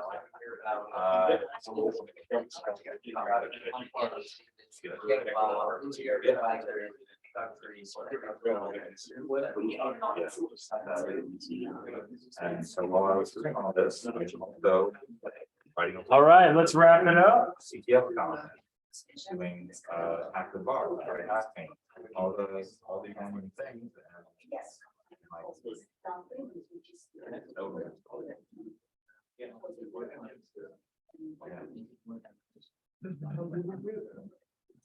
All right. These don't need these to be super duper perfect. All right, and they should be really quick, just like a couple sentences, like 10-20 seconds. Why don't we start with, I can't wait to hear this story. Your tech worker in Silicon Valley stuck in your factory with 100 robots at 4 AM in the morning, because for some reason at 5 PM when you try to put an update to all your robots, the power went out. Because of the snow. And you don't know how many of the robots actually updated. So now you've been here for the past 12 hours with your laptop open, individually SSHing into each of the robots to try to resolve the situation. And you think to yourself, the robots are already communicating amongst themselves. Wouldn't it be great if I could just listen in on those messages and figure out like which robots have a different understanding of what messages are supposed to be given me? And you go, wow, I really should have installed this feature that I learned about a month ago. Awesome. Great work. Nice job finding the protagonist. How about this group? Okay, so you're a student and you're going to college, or you recently graduated from college, and you are looking for a job. Sent out a whole bunch of applications, but you're getting rejection letters because you don't have a lot of hands-on experience. It's also during a recession, so you have a lot of competition. It's a lot of people who are laid off. You're dealing with imposter syndrome. Maybe it's 2020, things are bad. But on a whim, you hear through a club or through one of your peers that they're going to be playing an introductory CTF, capture the flag competition, and you just decide to try it out for fun, and you play it. It's your first PTF. You probably don't do that well, but you end up you learn a lot. You have a lot of fun, and you meet new people. And one of the people you meet is actually in a company, and they refer you to. Well, you take it, it's the whole story. I just needed to do the decision. That was awesome. Yeah, you totally had us. Yeah, right? Great job. The story launched just through you decided to do a CTF. Like, and you totally had me in with the problem. Like, oh my God, it's 2020. Imposter syndrome. Awesome job. How about this group? Overlap. Yeah, no, it's all good. So, what, I guess my personal story is when I graduated from a good college with a master's degree, right as the pandemic hit, I couldn't get a job in cyber. And I, you know, supposedly did all the right things, but there's a lot of factors in play, like recession or all these things. But the issue was getting all these you know,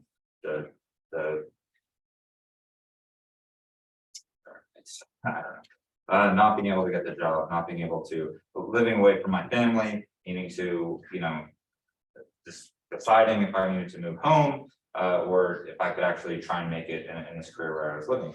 So I needed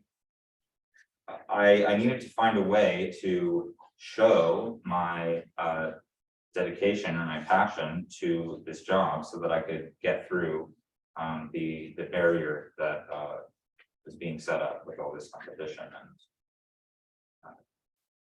So you made a decision. so I made the decision to start a blog and keep track of all of the competitions I was doing to show that I care enough that I'm competing every week. That's awesome. Awesome. Great work. Great work. Happy.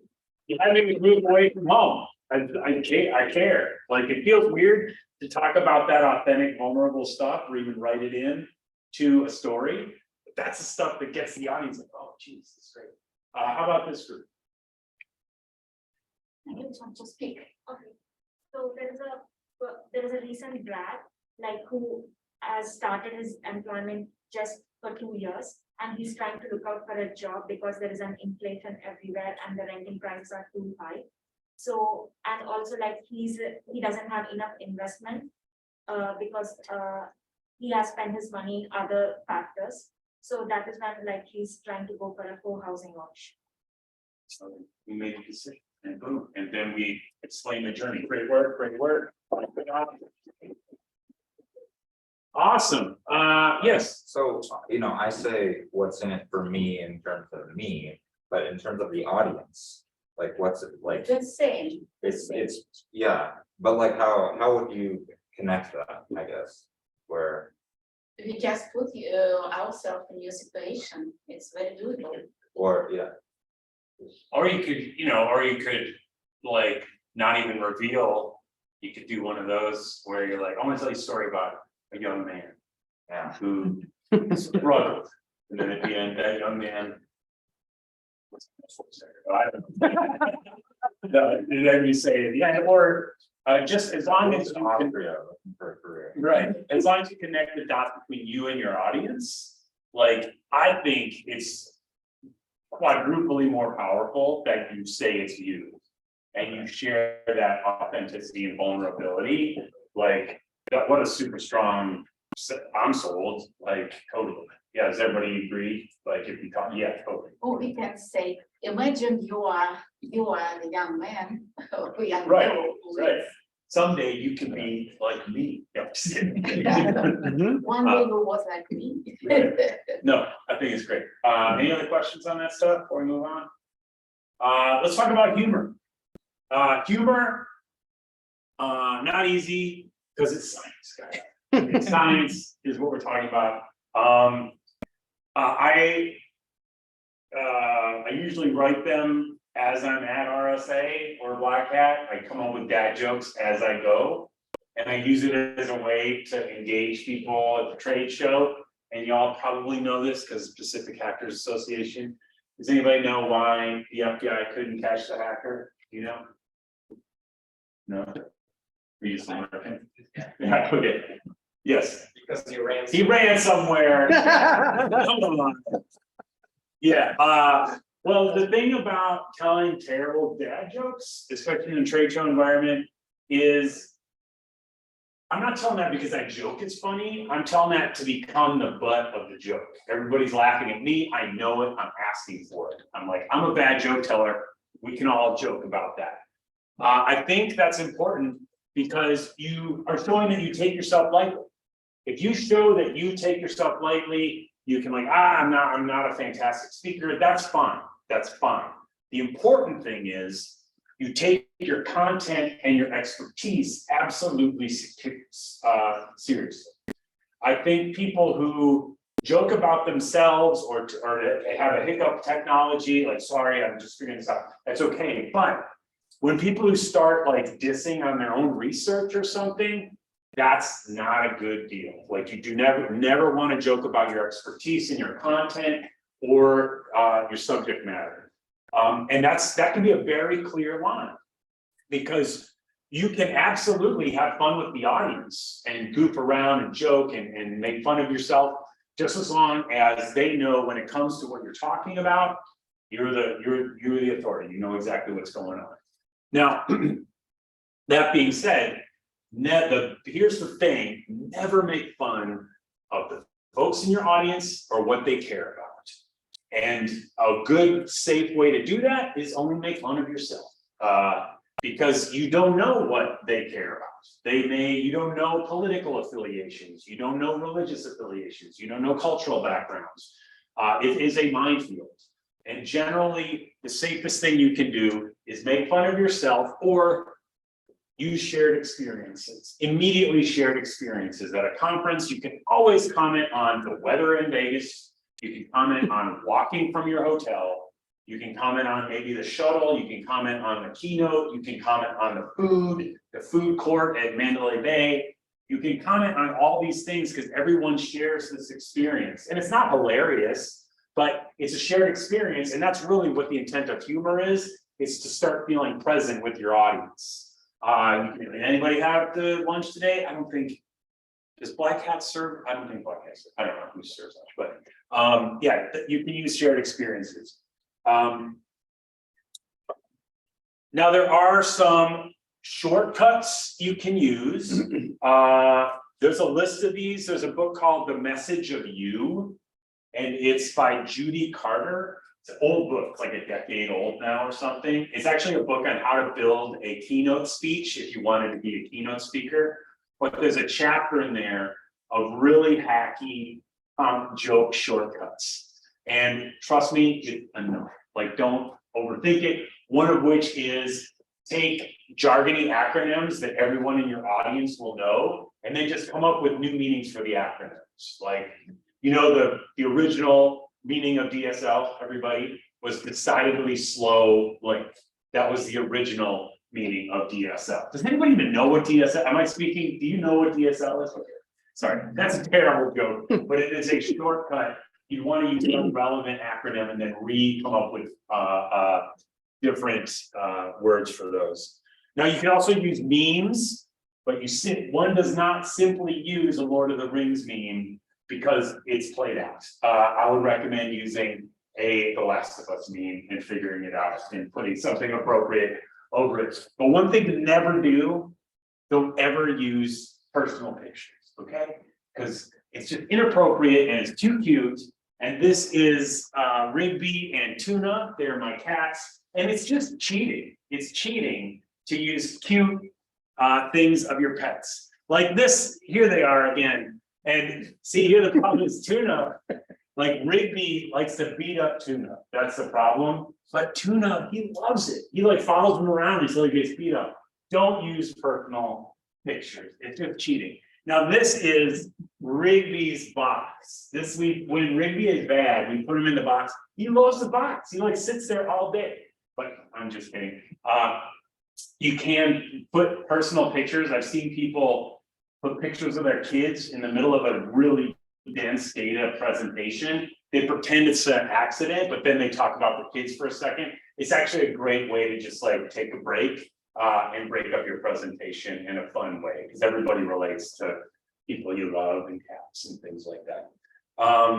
Cool. I got one more section. I want to talk about engagement and then rehearsal. But before I do, I really want feedback from you guys. If there's, at the end of this presentation, if there's any other topics that you wanted to hear about, but we didn't hear about, or something that I didn't cover enough, I would love for you to write it down on here, and I'll just pass this out. I'm always tweaking this content, so I'd super appreciate your feedback. I'll just keep doing this. Now, in terms of engagement, a few people mentioned at the top, how do I know if my audience is following me? How do I know if I've lost them? I'm scared to ask. I'm scared someone's going to ask a question and completely take me off, derail my talk. Well, they did a study in 2010. It was a university study in one of those big, huge lecture halls, like a Bio 101 lecture. They found that they did tested different techniques of maintaining engagement in this boring lecture. And all the students had a dial of how engaged they were. And they tried these different tactics. And of course, as the lecture went on, engagement dwindled. They found that 100% of the time, engagement would increase if the instructor simply acknowledged something that someone in the audience was doing. Not punitive, not like, hey, wake up. It's more like, oh, Zach's seems like he's getting it. Zach's nodding his head. Like simply acknowledging something somebody is doing, it immediately engaged the entire auditorium. So what you can take away from that is, you don't even have to have a dialogue. As long as you specifically acknowledge someone in the audience, there's something psychological, like everybody's like, oh my God, he's looking at us. Like this is a two-way conversation. So that's one thing to always remember about engagement. Current best practice is you want to include engagement about every 4 minutes. And first technique is acknowledge what people are doing. That's the easy way to do. The second thing, make it present. By that, I mean, is there something tactile you can have the audience do? They can check up if there's handouts. I want you to turn to page 4. Be aware that you're going to lose them for a second, especially with paper handouts, like goodbye attention for a little while. But it's a way to snap people out of like glazed donut world where they are just kind of watching YouTube. Having them do something. I want everybody to look out the window right now. Do you see that tree? Then I'm going to relate it to my conversation or something. Make it present in the room will re-engage the audience. Tell me a personal story. Like if Zach busted out that story somewhere in the middle of his presentation where it was kind of data heavy and very dry, immediately the audience would be back with him. Because frankly, it feels like, because it's personal, like it's like, oh my God, Zach is telling the story. He doesn't normally tell this story. This is just for us. That's a great use of a personal story. And the last most common method of engagement is ask your audience to do something. Like when I have you guys get in groups and chat, or if I do, does anybody ever do this? Or they raise a hand, or you can ask for input. I know folks are gun shy about asking open-ended questions because you don't really have control, or you may not feel confident about reining in a long person who loves to talk or hear themselves talk or needs to show their knowledge. This happens a lot for me on the trade show floor. People are just want to have an excuse to start explaining how smart they are. And that comes with skill and dealing with Q&A, and that's something unfortunately I don't deal with in this conversation, about how to more smoothly get control of the presentation. But you don't have to ask open-ended questions. You can ask yes, no questions by hand raised polls. You can have them talk to each other. Those are ways to ask folks or re-engage your audience. Does anybody have any techniques they've seen in presentations, either virtual or in person? Yes. I can tell you one that'll pretty much guarantee you're not going to engage your audience. Okay. And that's to teach or talk from a notes. You know, if you know something well enough to talk about it or teach it, then you really don't need notes. And what I've seen, both in my own experience and I've spoken at a lot of meetings, some conventions, 9 yards, but if you don't have the ability to talk to your audience, they don't know or care about this piece of paper that you're using for your notes. And so if you're paying attention to that, you're not paying attention to them. And so if I'm teaching something and I'm just simply interacting directly with the people with no interruptions, okay, unless I want to put one in, or maybe, you know, keep them away or whatever. I think I started out teaching in the carpentry apprenticeship program, where you got guys that have been out doing concrete for 8 hours.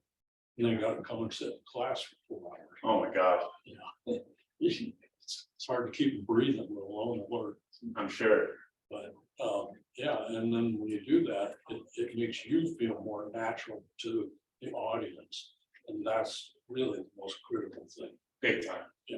If they feel you're human with them and I'm talking one-on-one, as opposed to talking down or, you know.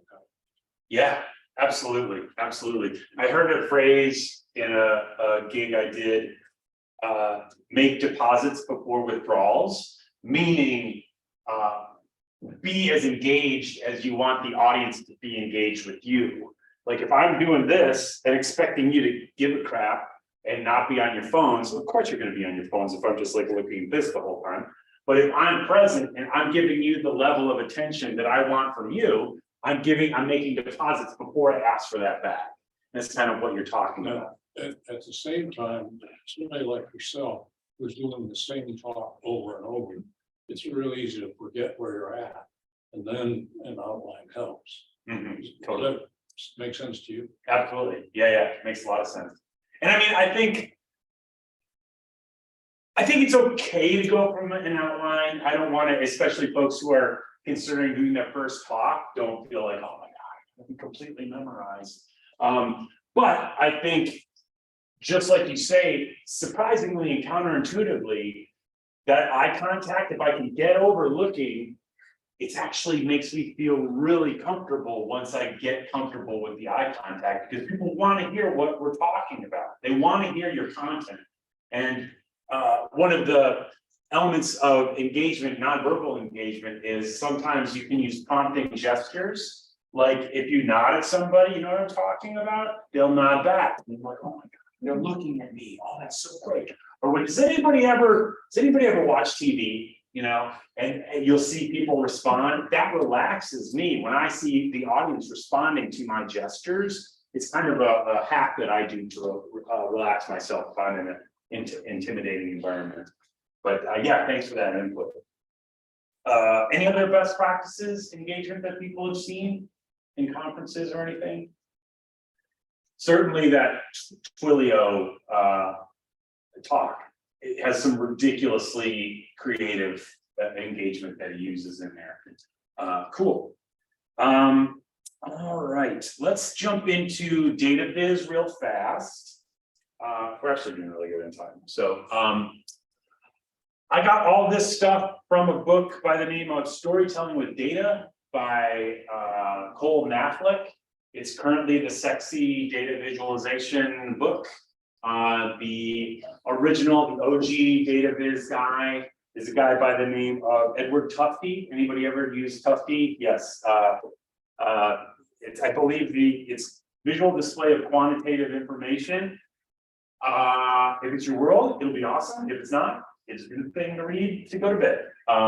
But if you're trying to figure out what kind of graph or what kind of chart to use for different kinds of data, Tufte is great. But this stuff is from Storytelling with Data. So the first thing to think about is you want your data to be explanatory, not exploratory. This kind of goes back to the same idea of presenting. You don't want to present all of your data and then present the conclusion. You want to present the insight and have it very clear. The insight, it points right at the insight. So you're doing the work for your audience. It's not, I did this, and this to get here. It's, I got here from doing this, and this. It's kind of switching that. Next thing, try and keep it to one idea per slide. There should be one insight that you are showing per slide.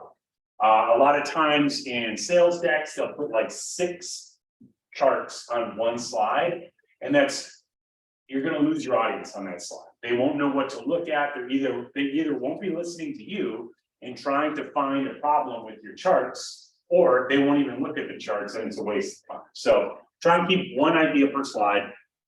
And lastly, especially if you have a data heavy presentation, if you put a chart up there, you talk about the insight, a way to keep it engaging and present and compelling for the audience is to give your personal reaction very quickly after each slide or before. This data, it really got me excited. Like, this is why I'm in this business, or something like that, to make it human, make each piece of data human. So in terms of the principles, first, like I said, you want to put the intended insight at the top. That's from McKinsey Consulting. You don't allow your audience to create their own conclusions. You tell them what the conclusion is. Just use it as the title of your slide. That means you aren't using bland titles of like sales numbers of the past 10 years. You're saying exactly what the intended insight of that slide is. Then you want to tell your audience where to look. Use targeted highlights. You can use all the goofy animations and stuff, and a lot of times you gotta freelance this. You gotta go in and draw boxes and do the goofy animations. I use this through the integration between Google Sheets and Google Slides. Not great. I'm not familiar with PowerPoint. I'm sure it's much more robust. Next thing, if you're not obfuscating what the data is, put it in logical order. Make it seem more easily readable. I don't change the axes. Definitely keep your zeros. That's a way that political pundits will make data seem different than it is. You're presenting to super smart people. They'll see that in a millisecond. So don't even mess with that kind of stuff. And lastly, intuitive labels.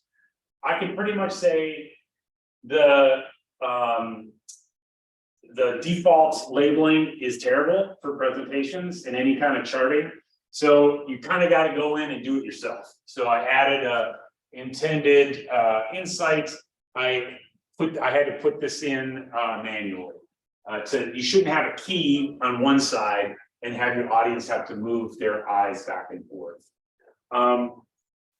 Yeah, but that's it for data viz for me. Does anyone else have any best practices? Because you folks probably are much more experienced in this than I do. Does anybody else have any experience with data visualization? Presenting data? Yeah. Yeah, I was the teaching assistant for data visualization graduate school. You taught at Fullerton? Yeah, no, I mean like I was teaching assistant for data visualization course. Cool, okay. Any other tips for us? tips like for data visualizations. Yeah, maybe, yeah, just, make just choose here later labels and then maybe don't overlap with the data altogether and then maybe like have the label for the X, X and Y. X. Don't overlap the data. What do you mean by that?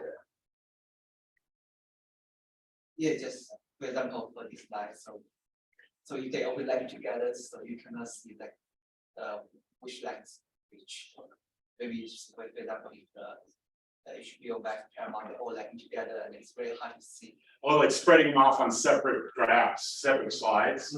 Yeah, maybe separate graphs and stuff, and then all like this. Maybe don't over all the data together. I like that. Yeah, it's a great note on this. Spread it out over multiple slides, one per Hulu. Yes. One feedback, why is Netflix free? Yeah. I said that too. I just got that. But you know what? I'm not gonna change it because I love getting people taking apart my graphs. You're right. So Netflix would be red, right? Well, HBO Max are purple, Paramount Plus blue, and Hulu green. okay. There you go. Thanks, everybody. We solved it. Thank you. Yes.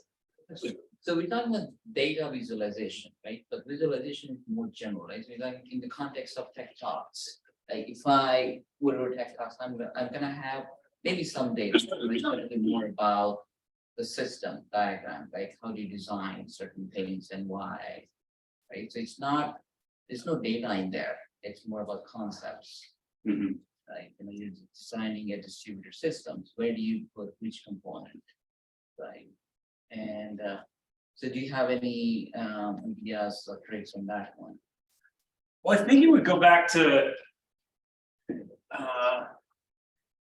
just the idea of one idea per slide, just hearing about that. Because I think when I've seen presentations like you're talking about, they'll put a whole gigantic diagram on and ask the audience to go to one tiny little part of it. Is there a way you can make that graphic very, very simple? Yes. Yeah, I one way that I like to like present big architecture slides, right? So like well, it's sort of like breaking the one idea. Please, like, yeah. But like let's say you have a giant architecture like maybe like 5 subsystems, right? What I like to do is I like to start with like a single subsystem, and then I slowly start adding on to that architecture. But then as I add on to the architecture, I'll actually like fade out some of the previous subsystems. So maybe if I'm saying like subsystem A, I explain subsystem A first, then I bring in subsystem B, but then I fade out A. Then I'll bring in C and then fade out A and B and then go on from there. And like I find that helps a lot because like if the audience for some reason wants to try to link the subsystem I'm currently talking about with previous subsystems, it's there for them to see, but it's a bit out of the way because it's faded out. So it doesn't like clutter you are focusing all the attention on the current thing that you're talking about, but it doesn't cause audience to forget the context because it's there on the side if they need it.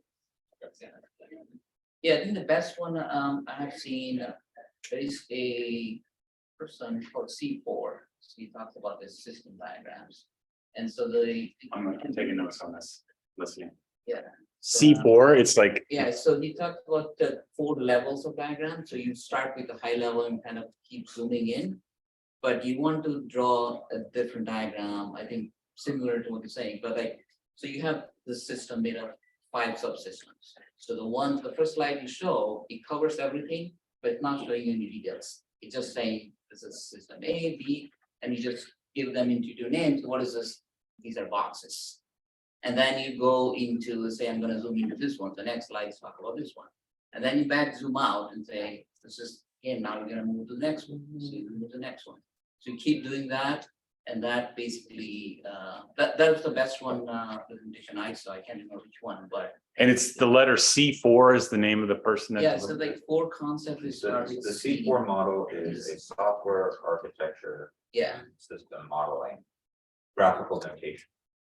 Because it sounds like a graphical method of different way of saying the pyramid principle of like you start high level, you don't go into the weeds unless they want to go into the weeds, and then you can go in, but you don't put the weeds up on the first slide.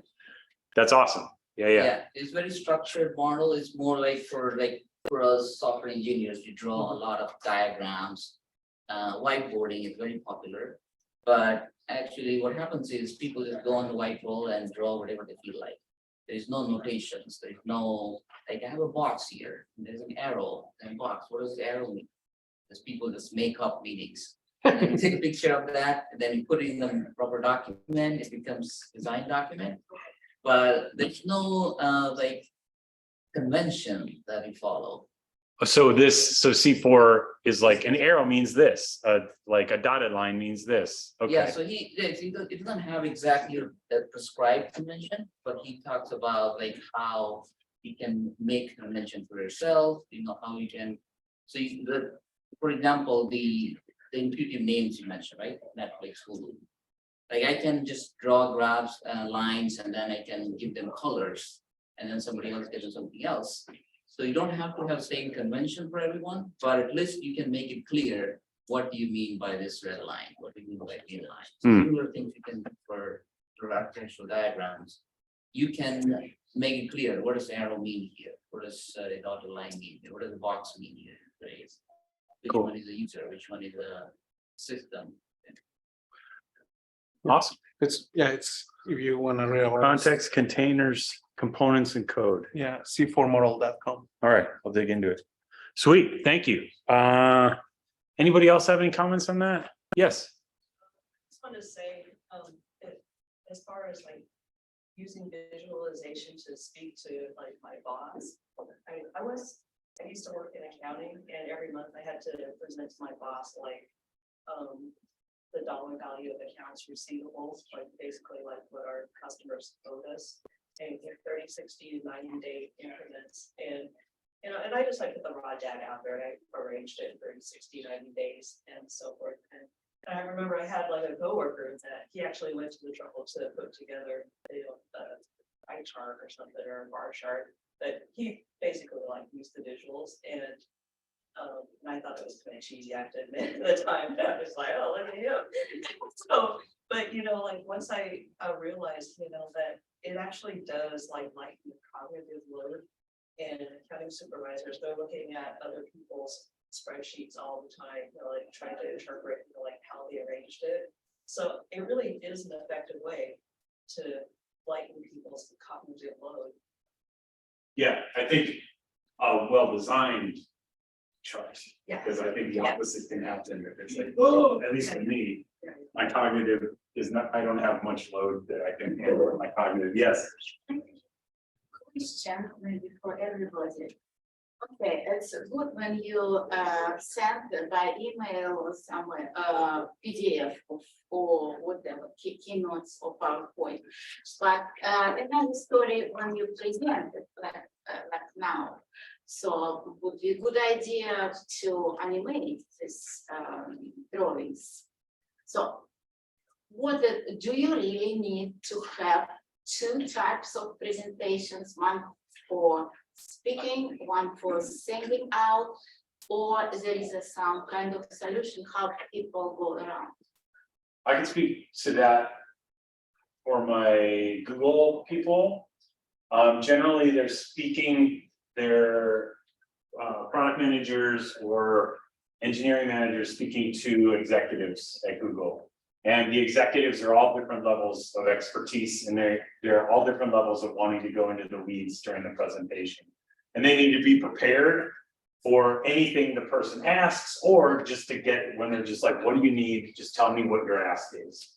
The way they handle that is they have their slide deck built with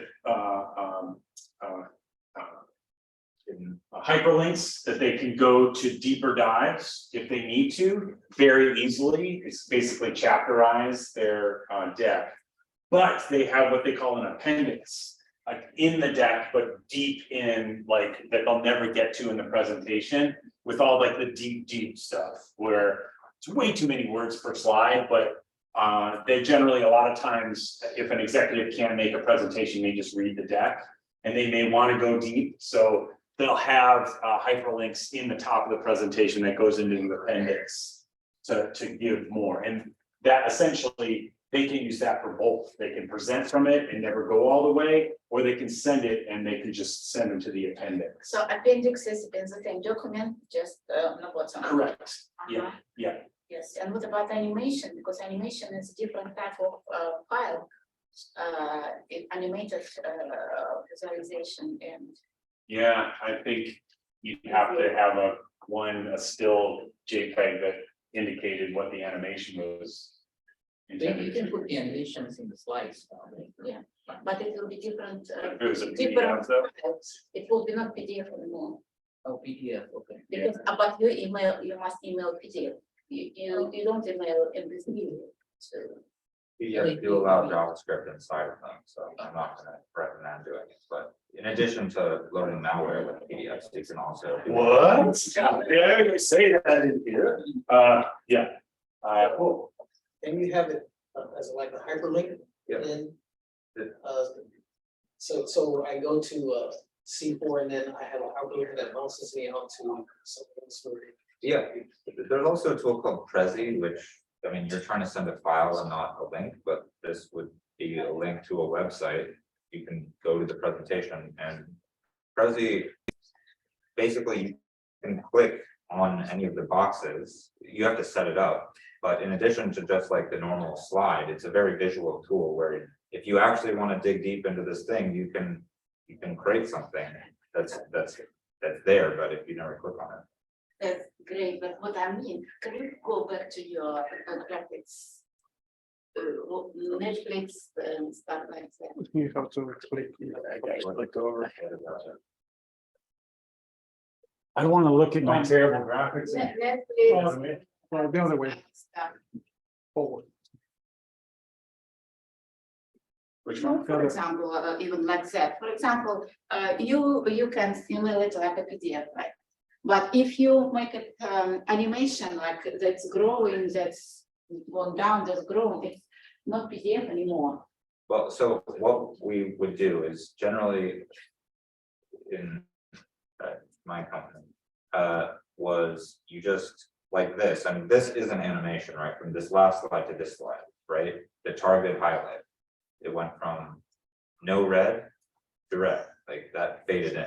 But you don't actually need to fade in, it's like you have two separate slides that have, this is the start of the animation, this is the end, or this is start, middle, and end. And you just have multiple slides to break it up if you want to have it still in it. Like you can't. And your question is, how do you So when you email an animation? no, MP3, but what is it good idea or not? For PDF, still PDF, still images with no animation is better. MP3 and audio file is attached? So now MP3, if you do video out of it, if you are animated, fade in, fade out, make this arrow go there and there, or drawings goes in real background. I think it would take some forethought if you're gonna email it. Yeah, maybe build it in YouTube or So something. to this point, so obviously you're referring to like Microsoft Word, right? Because that's where everybody learned it. But now there's other platforms, such as Google Slides, right? Where you still don't, you only share the link and they can still see the whole presentation. Like as if you're flicking around, you have the option to send the PDF. You have the option to use Platzi that is even more interactive. That's, if you want to really show the interaction to whoever you're presenting, then my recommendation will be using Platzi. Otherwise, then make the other connections. Like for this example, create one slide that it's all blue, and then the next slide that is going to have the pro, which is the red, right? That will be the thing. But I mean, at that point, you have to be creative. You have to understand. Well, like he was saying, understand your audience. If you're talking to a generation who only learns from PowerPoint and they don't know anything else, then this is probably the right thing. But if you're talking to new generations, then Google Slides or Platzi will be the way to go, right? Okay. I have a question about that. What's the learning curve? If you start with, say, PowerPoint or Google Slides, is going into this new platform, is there similar? Is it like a? It's not a big learning. Okay, so it's like, okay, if I learned how to drive a car, say in Soviet Union, I can also drive the same car. Yeah. in the United States. Steering wheel's on the same side if you go to prison. Okay. Yeah. All right. Any other questions? We should probably move on. Yeah, we can pick it up after the talk if you want. We can talk about it. Cool, thank you. Any other thoughts? Awesome. Let's go on to rehearsal stuff. I don't know if anybody mentioned anxiety or nerves or something like that. Or how once, you know, we talked a lot about writing your presentation, focusing on the audience, that sort of thing. Once you move past that, then you get into the rehearsal phase. A lot of people are like, I don't know, should I rehearse? Should I just wing it? Like, what do I do? These are things that work for me and that I've kind of gleaned from reading a ton of books about this stuff. And this is what worked for me. Once you have it completely written, your deck built, shoot for going completely start to finish without stopping, without restarting 5 to 7 times. That means like if you have a hiccup, keep going. Don't train yourself that it's okay to stop and start again. Once you get to that point, just power through it, make a note that that's where you had a hiccup. And if you find that to be a consistent problem, there may be an issue with the flow of the logic in that presentation. If you find you keep getting screwed up or something at a certain point. But 5 to 7 run-throughs is a good thing to shoot for. But those times, you shouldn't always be doing it the same.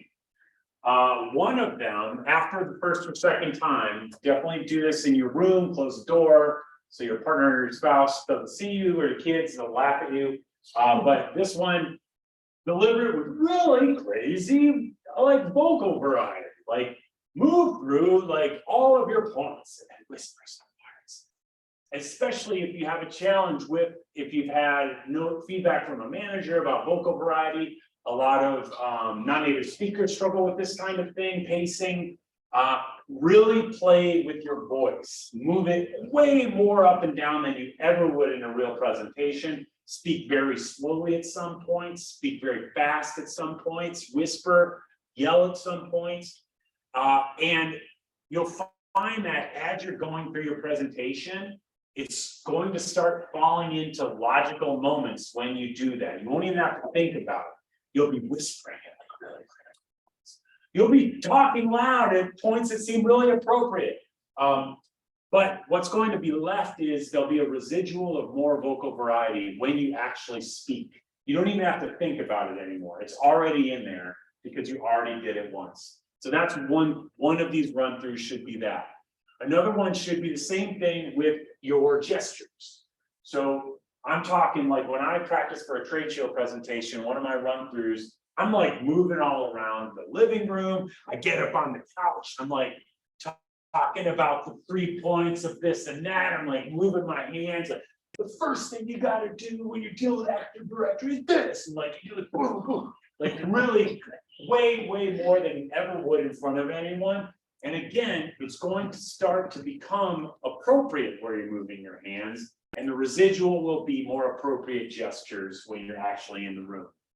And lastly, when you're getting to the end of your rehearsal process, take it out, go to the mall, go to Hillsdale Mall or something like that, or Palo Alto Mall, put your earpods in and walk around and deliver it as if people think you're on the phone, but deliver your presentation. This is a good way because all kinds of stuff is gonna happen. Like people will be looking at you, but they'll think you're on the phone. People will be asking you questions, you'll have to deal with it. I don't recommend you walk across the street, don't do that. But basically every kind of distraction you possibly could imagine will be thrown at you, and you'll be forced to stay on track and keep going through your presentation. When I'm doing trade shows, I have to be ready for anything. Any kind of crazy stuff can happen. I don't know if I'm going to be across from a DJ that's like playing like crazy loud music and I have to still stay focused on my 12-minute presentation. So this kind of just gets you ready for anything. You're bulletproof at that point. In terms of memorization, I don't recommend it. I recommend knowing your bullet points. It's going to give you the most flexibility and adaptability as you're moving through. But if you're dealing with anxiety or stage fright is a thing, and just a good best practice, it's good to memorize the first 3 or 4 sentences of your presentation.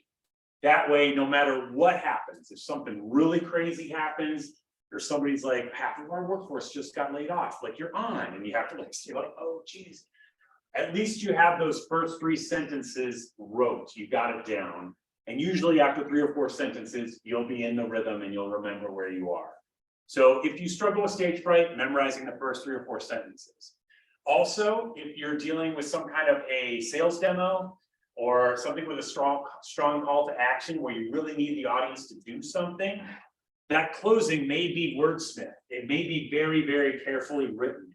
So then it's a good idea to memorize that closing because you want to nail it. You want to be like, okay, folks, now is the time. If you have a question, I want you to go over to our SE demo space and they're going to answer those questions for you. That's when you really want to, if you have a really important call to action. Transitions, memorizing the sentence that connects one idea to the next idea, especially important if your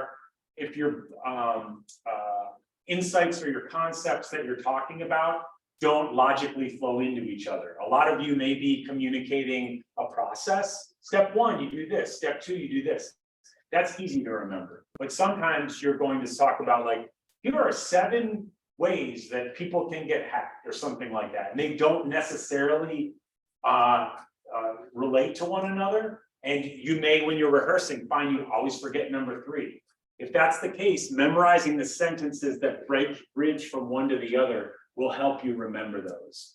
And lastly, if you're going to try some of those goofy humor techniques, like my terrible DSL joke, memorize that. Because if you mess up, do you know why ransomware doesn't work with the FBI? Oh, dang, I did it wrong. Like if you screw up the punchline and the setup, the joke is blown and it won't even be funny because I'd be like, I don't get it. So memorizing humor if you're going to attempt a joke is another good idea. Cool. In terms of anxiety, this is my last thing I'll talk about. Yes. Question Yeah. about this memorizing. Please. So you start talking, yes, you go there, and then hold on a sec, I already there, and my line must be there. So I come to another conclusion, another solution, totally different call to action. What is better when you realize it, come back and start going right direction, or just keep going and figure out some call to action? Can you say it again in a different way? I'm not sure. Yes. So you start talking, and in the middle of conversation, then you realize you actually go in different direction. Start talking about something different, and it will bring you to different call to action because you will not connected with your previous call to action. What would be the best idea? To come back and start from this point when you lost to your right conclusion, or I say, oh, actually, it's a good idea. Let me move ahead and make another call to action. Is this in dealing with Q&A? Like someone asking a No, question? it's what to memorize. If you memorize, but then forget. Yeah, if you start moving towards another call to action than was your intention, I'd pause and reset and get back on track because that it would negate the point of your talk, right? But you still will go around. So if you start talking, you intended to end up here and you end up here at a technical It's still time? about passing. It's still about, well, I guess it depends on your audience. If they just want to hear what you have to say, then that's fine. But if you have a specific call to action, I would pause, backtrack, and get back going toward your specific call to action. But Yeah. people will realize that you actually lost. That's okay. I think, Okay. yeah. Actually, that's a really good question, and it happens a lot with acronyms or technical references, right? So let's say that you mention, like in your head, you thought you were saying like whatever the acronym was, but it was actually something else. And then you know that like people are looking at you like, what is he talking about? That's not the acronym. That's, Mhm. like, so to that point, referring to technical talks, now that you realize that what you're actually saying doesn't make sense because you're looking at people and they're looking at you funny, should you go back and start all over, or just like, or admit that you make a mistake or something like that? Absolutely. Okay, Oh my gosh, yes. I find that acknowledging a mistake and taking ownership of it is one of the best ways to deepen engagement with an audience. I like to use an acronym myself, ATM. You acknowledge the issue, take responsibility. You don't blame someone else like, oh, my person told me that was wrong. Like you take, that's my bad, I made a mistake. Then you move on. You just quickly move past it. And the ninja level is you acknowledge A, take responsibility, T, and then you wrap it into your talk.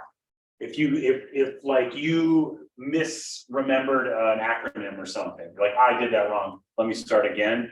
Later, if you have some other time you're describing like a screw up, you'll be like, it's just like that time when I forgot the acronym. Remember that? It's just like how you need to remember your passwords. I don't know, like you can wrap, if you wrap, you can wrap it into your talk, do a callback, if you will.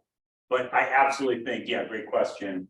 Acknowledging, because here's the thing, everybody knows you screwed up and they're just begging that you acknowledge it. It's the same way as if, I don't know if you've been in a talk and there's a car alarm going off or something, and that presenter's like not going to acknowledge it. They're just gonna keep talking and it's super annoying and they're just gonna pretend it doesn't exist. Whereas if that presenter says, wow, that's an annoying car alarm. Anyway, let's keep going. It kind of takes it off. You don't have to worry about it anymore. They acknowledged it. It's not like, am I crazy? Am I the only one hearing this? Yeah. Does that answer your question? Yes. Okay. Cool. So dealing with it, yes. So ATM and then a major. ATM, acknowledge the issue, take responsibility, move on. Or ATC, acknowledge the screw up, take responsibility and connect it to your talk later. Yeah, I love it. People are using that acronym. Cool. So any other questions on that? All right, last thing, dealing with anxiety. Everybody deals with anxiety, everybody does. And it's a thing, it's super scary and it can physicalize, like your throat can close up. It can make it hard to breathe, I totally get it. There's a few things you can do. First of all, it's gonna happen and you can just stand up and feel it and it will get easier the next time. That's the first thing. Second thing, breathing exercise. I do this in all of my classes, my class series is. Breathing, it's counterintuitive. Like, I don't know if anybody, when you've been in a high profile presentation or a pressure presentation, you start running out of breath before the end of your sentences. That's because your diaphragm has gotten tight and it's pushed up against your lungs and your lung capacity has decreased. And what your brain thinks is, if I keep gasping, I'll get more air in my lungs. Whereas the reality is, if you slowly breathe out, slower than you breathe in, that is going to relax your diaphragm and that's going to give you back that lung capacity. So the way to do this is, like, what I always do, a elaborate breath warm up before my presentation, but quick way, breathe in for a count of 5, hold for a count of 5, out for a count of 7, or out for a count of 10. And then do that cycle 3 or 5 times. What you're doing is you're triggering what they call the parasympathetic nervous system, the rest and relax part, as opposed to the fight or flight. Doesn't really matter, but you're involuntarily hacking your physiology to start calming your body and release some of those neurotransmitters and lower your shoulders. So that's one thing. Breathing out slower than you breathe in is going to help you with anxiety. Secondly, I use this, I would use it before Blue Man performances because I would get really nervous. Everybody, you've probably seen Calm, the Calm app, Insight Timer app, Headspace. All these have free versions and you can do what's called a body scan meditation, a 10-minute body scan. All it does is it calls your attention to different points in your body, lets you focus on those. What it does for me is it depersonalizes the anxiety. It allows me to become a dispassionate observer of the physicality of it. Is my stomach tight or is my chest tight? Where does this anxiety live? And simply that process of feeling that for 10 minutes will depersonalize it and make you feel less anxious.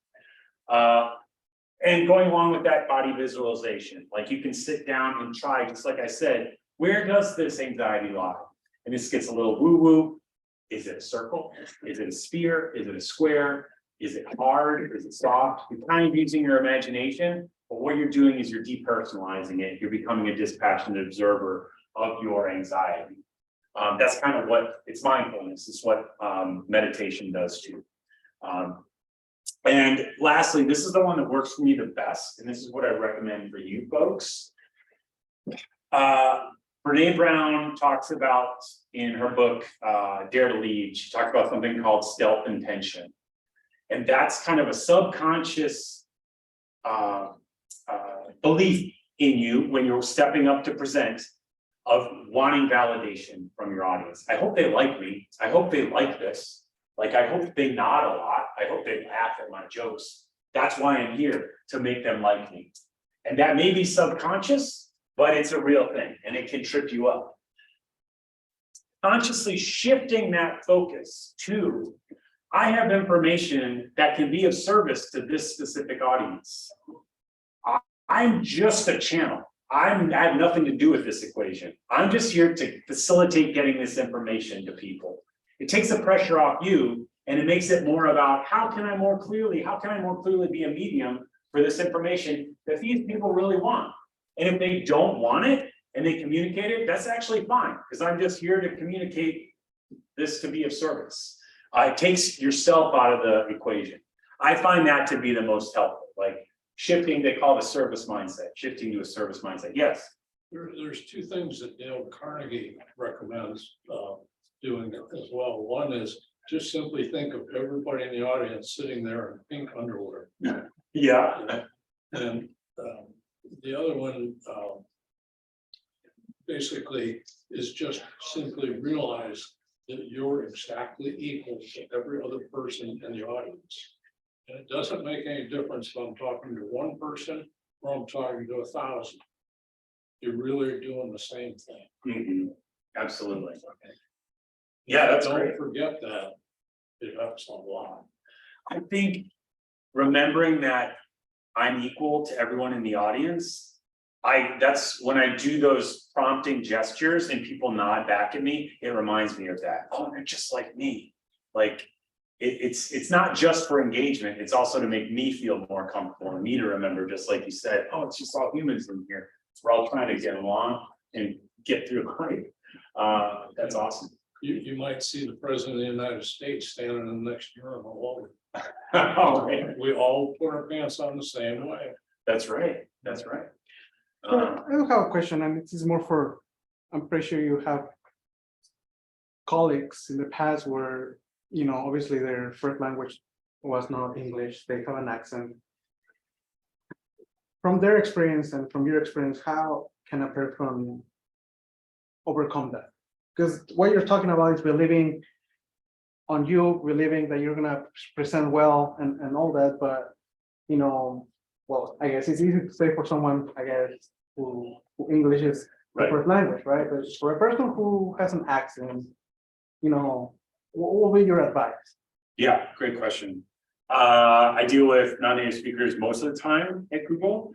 And first thing I say is accent is not a problem. I don't believe in like trying to make everybody sound like Joe Midwest. You know what I mean? Only if it's impacting the communication of the message does it become an issue. And often that involves pacing, that may involve vocal variety, monotone. And that the solution is simply low stakes practice and getting feedback. You can get peer feedback in a class. You can record yourself, watch yourself, which sucks. I know it sucks real bad, but it sucks less the more you do this. And also I would recommend, if you are going to record and watch yourself, only watch with the intention of checking one specific aspect. Say you want to make sure you weren't speaking too fast, only watch 5 minutes of your talk with pacing in mind.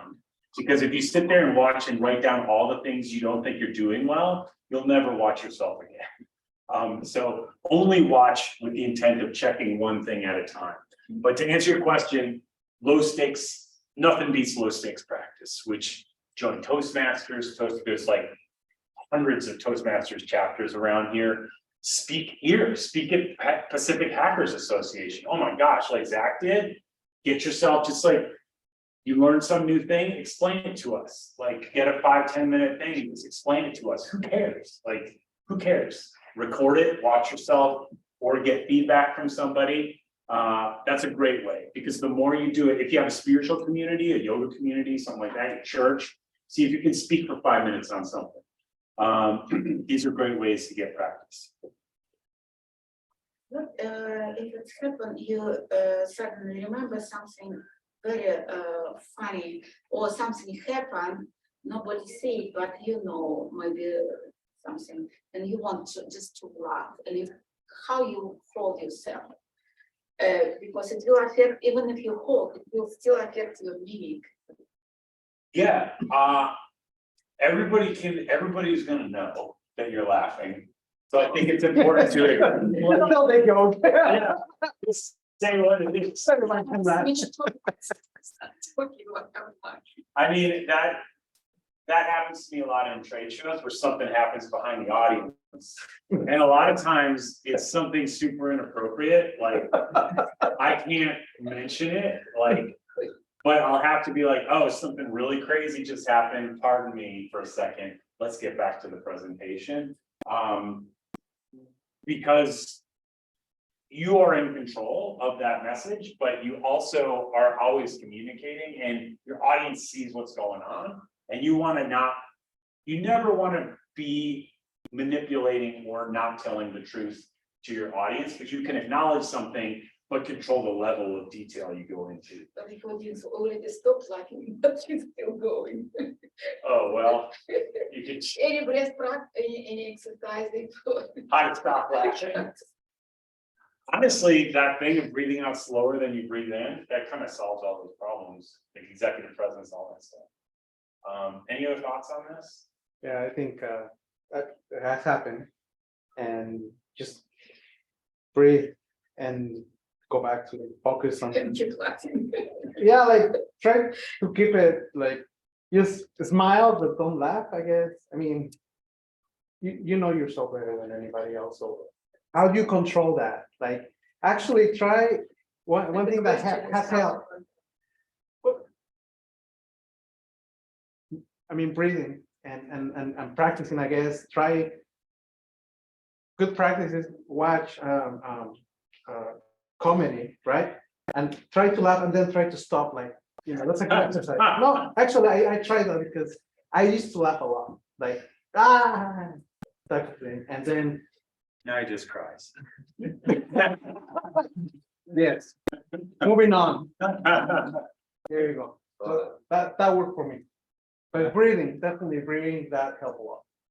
I think back to what you said earlier around showing the personal pictures and having the personal connection. You, even if it's not why you're actually laughing, you could say, sorry, I just remembered, you know, my cat did this thing, or my, well, you know, like, and you can have the personal connection in addition. Yeah. You could also say, you know, I just remember something from some comedy show or something, but I don't want to, you probably don't want to go in that direction.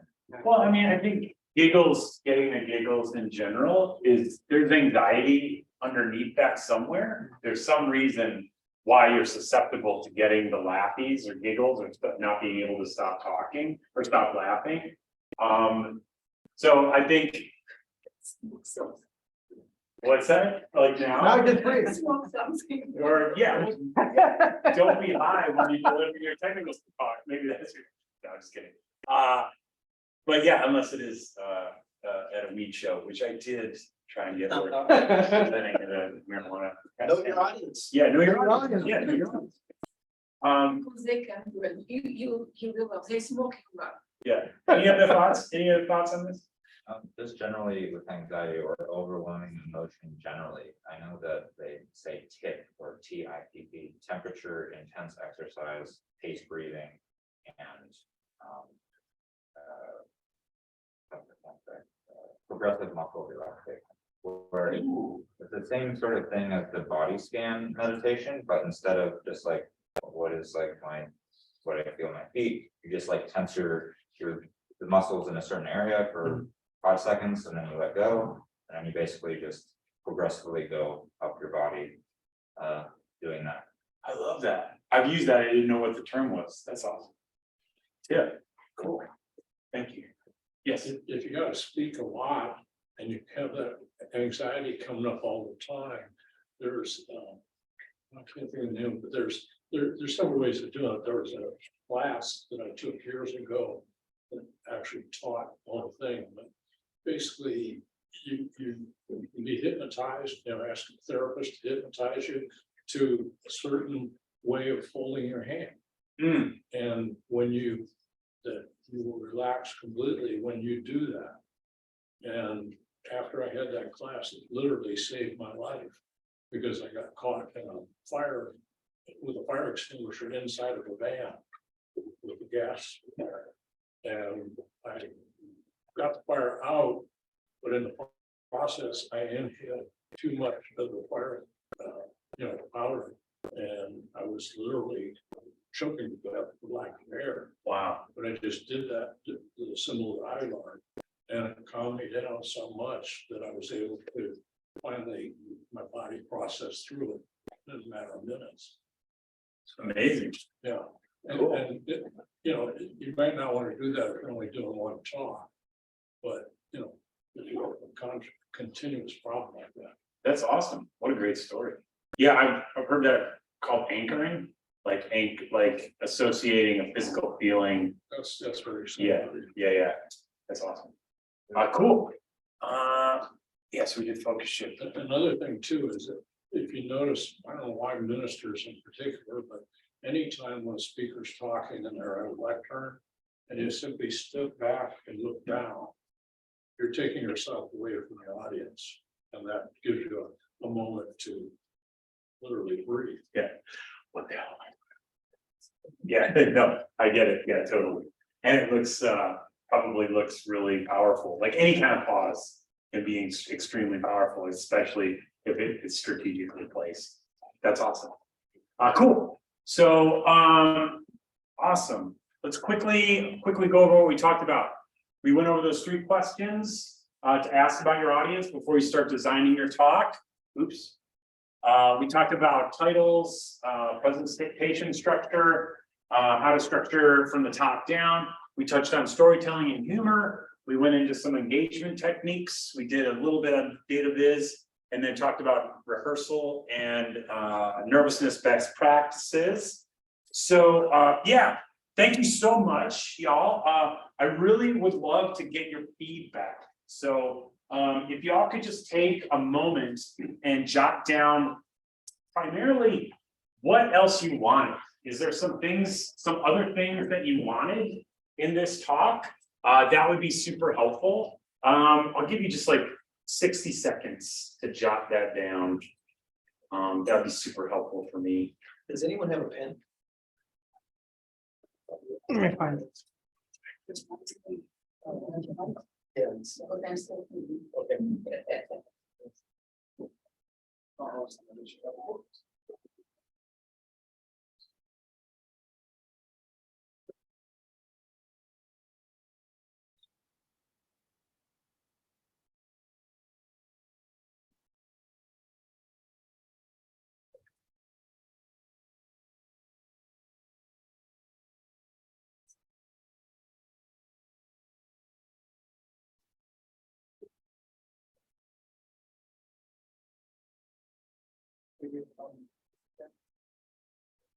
Anyone else you think?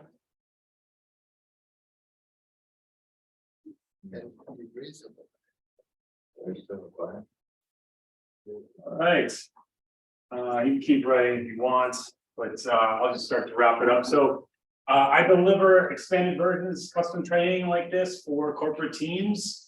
If your company is looking for help with their technical presentations or demos or tech talks, you go to winktechtalks.com. That's also if you're interested in like one-on-one coaching, that sort of thing. But most folks say this is most helpful in a group of peers because you can get peer feedback, and one-on-one just kind of sometimes doesn't have the same gravitas and feeling as delivering to an actual group. And especially the peer feedback can be really helpful. Love to connect with all of you on LinkedIn. Throw me a connection at Don Colliver. And my book, Transforming Public Speaking with Clown Presence. Basically, I wrote about the engagement thing we talked about today. I go really deep into strategies on how to engage an audience on here based upon my public speaking background as well as my clown work. I was a championship Toastmaster speaker in LA for a long time, but honest to God, like selling the book is not why I do this talk. I don't even really think about it that much anymore. But if you want it, you can buy one, and it's normally $10. It's $8 here, and $2 goes to the Pacific Hackers if you buy the book. And I'll give away one to one lucky person who's filled out the raffle ticket. Did anybody have a raffle ticket that they didn't put in the box? Okay, cool. And let's see. And before I do the big drawing, or Marco will be my sexy drawer person. If you want this deck, go to doncolliver.com tech deck. I'll send you the PDF of the presentation deck, or you can just scan this. And lastly, I'll let you all take a measure that real fast. I didn't think, Marco, I thought PHA, all the hackers would not want to use QR codes. They'll be like, I don't know what he's gonna do with it. Like, You should have, I built that Put just something for else. you guys. I built this just for you because I thought nobody would click on a QR code, but there you go. Well, don't tell anybody, but that's Mario's sex site. What I see, yes, we don't talk about that, Anyway, and also, if you enjoyed what you saw here, if you like this, I'm trying to build my Google recommendations on my Google business page. The feedback, if you have constructive feedback, throw it on the paper. But if you want to leave a positive review, go to my Google business page. I really appreciate like what you got out of it or something like that. And with that, let's give away a book to a lucky winner. I'll sign it and everything. Marco.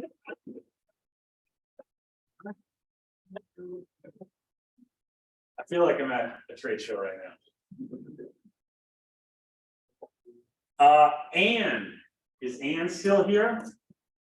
Anne's gone. Too bad. Gotta be here to win. Second posh. Nice work. Give it up for second posh.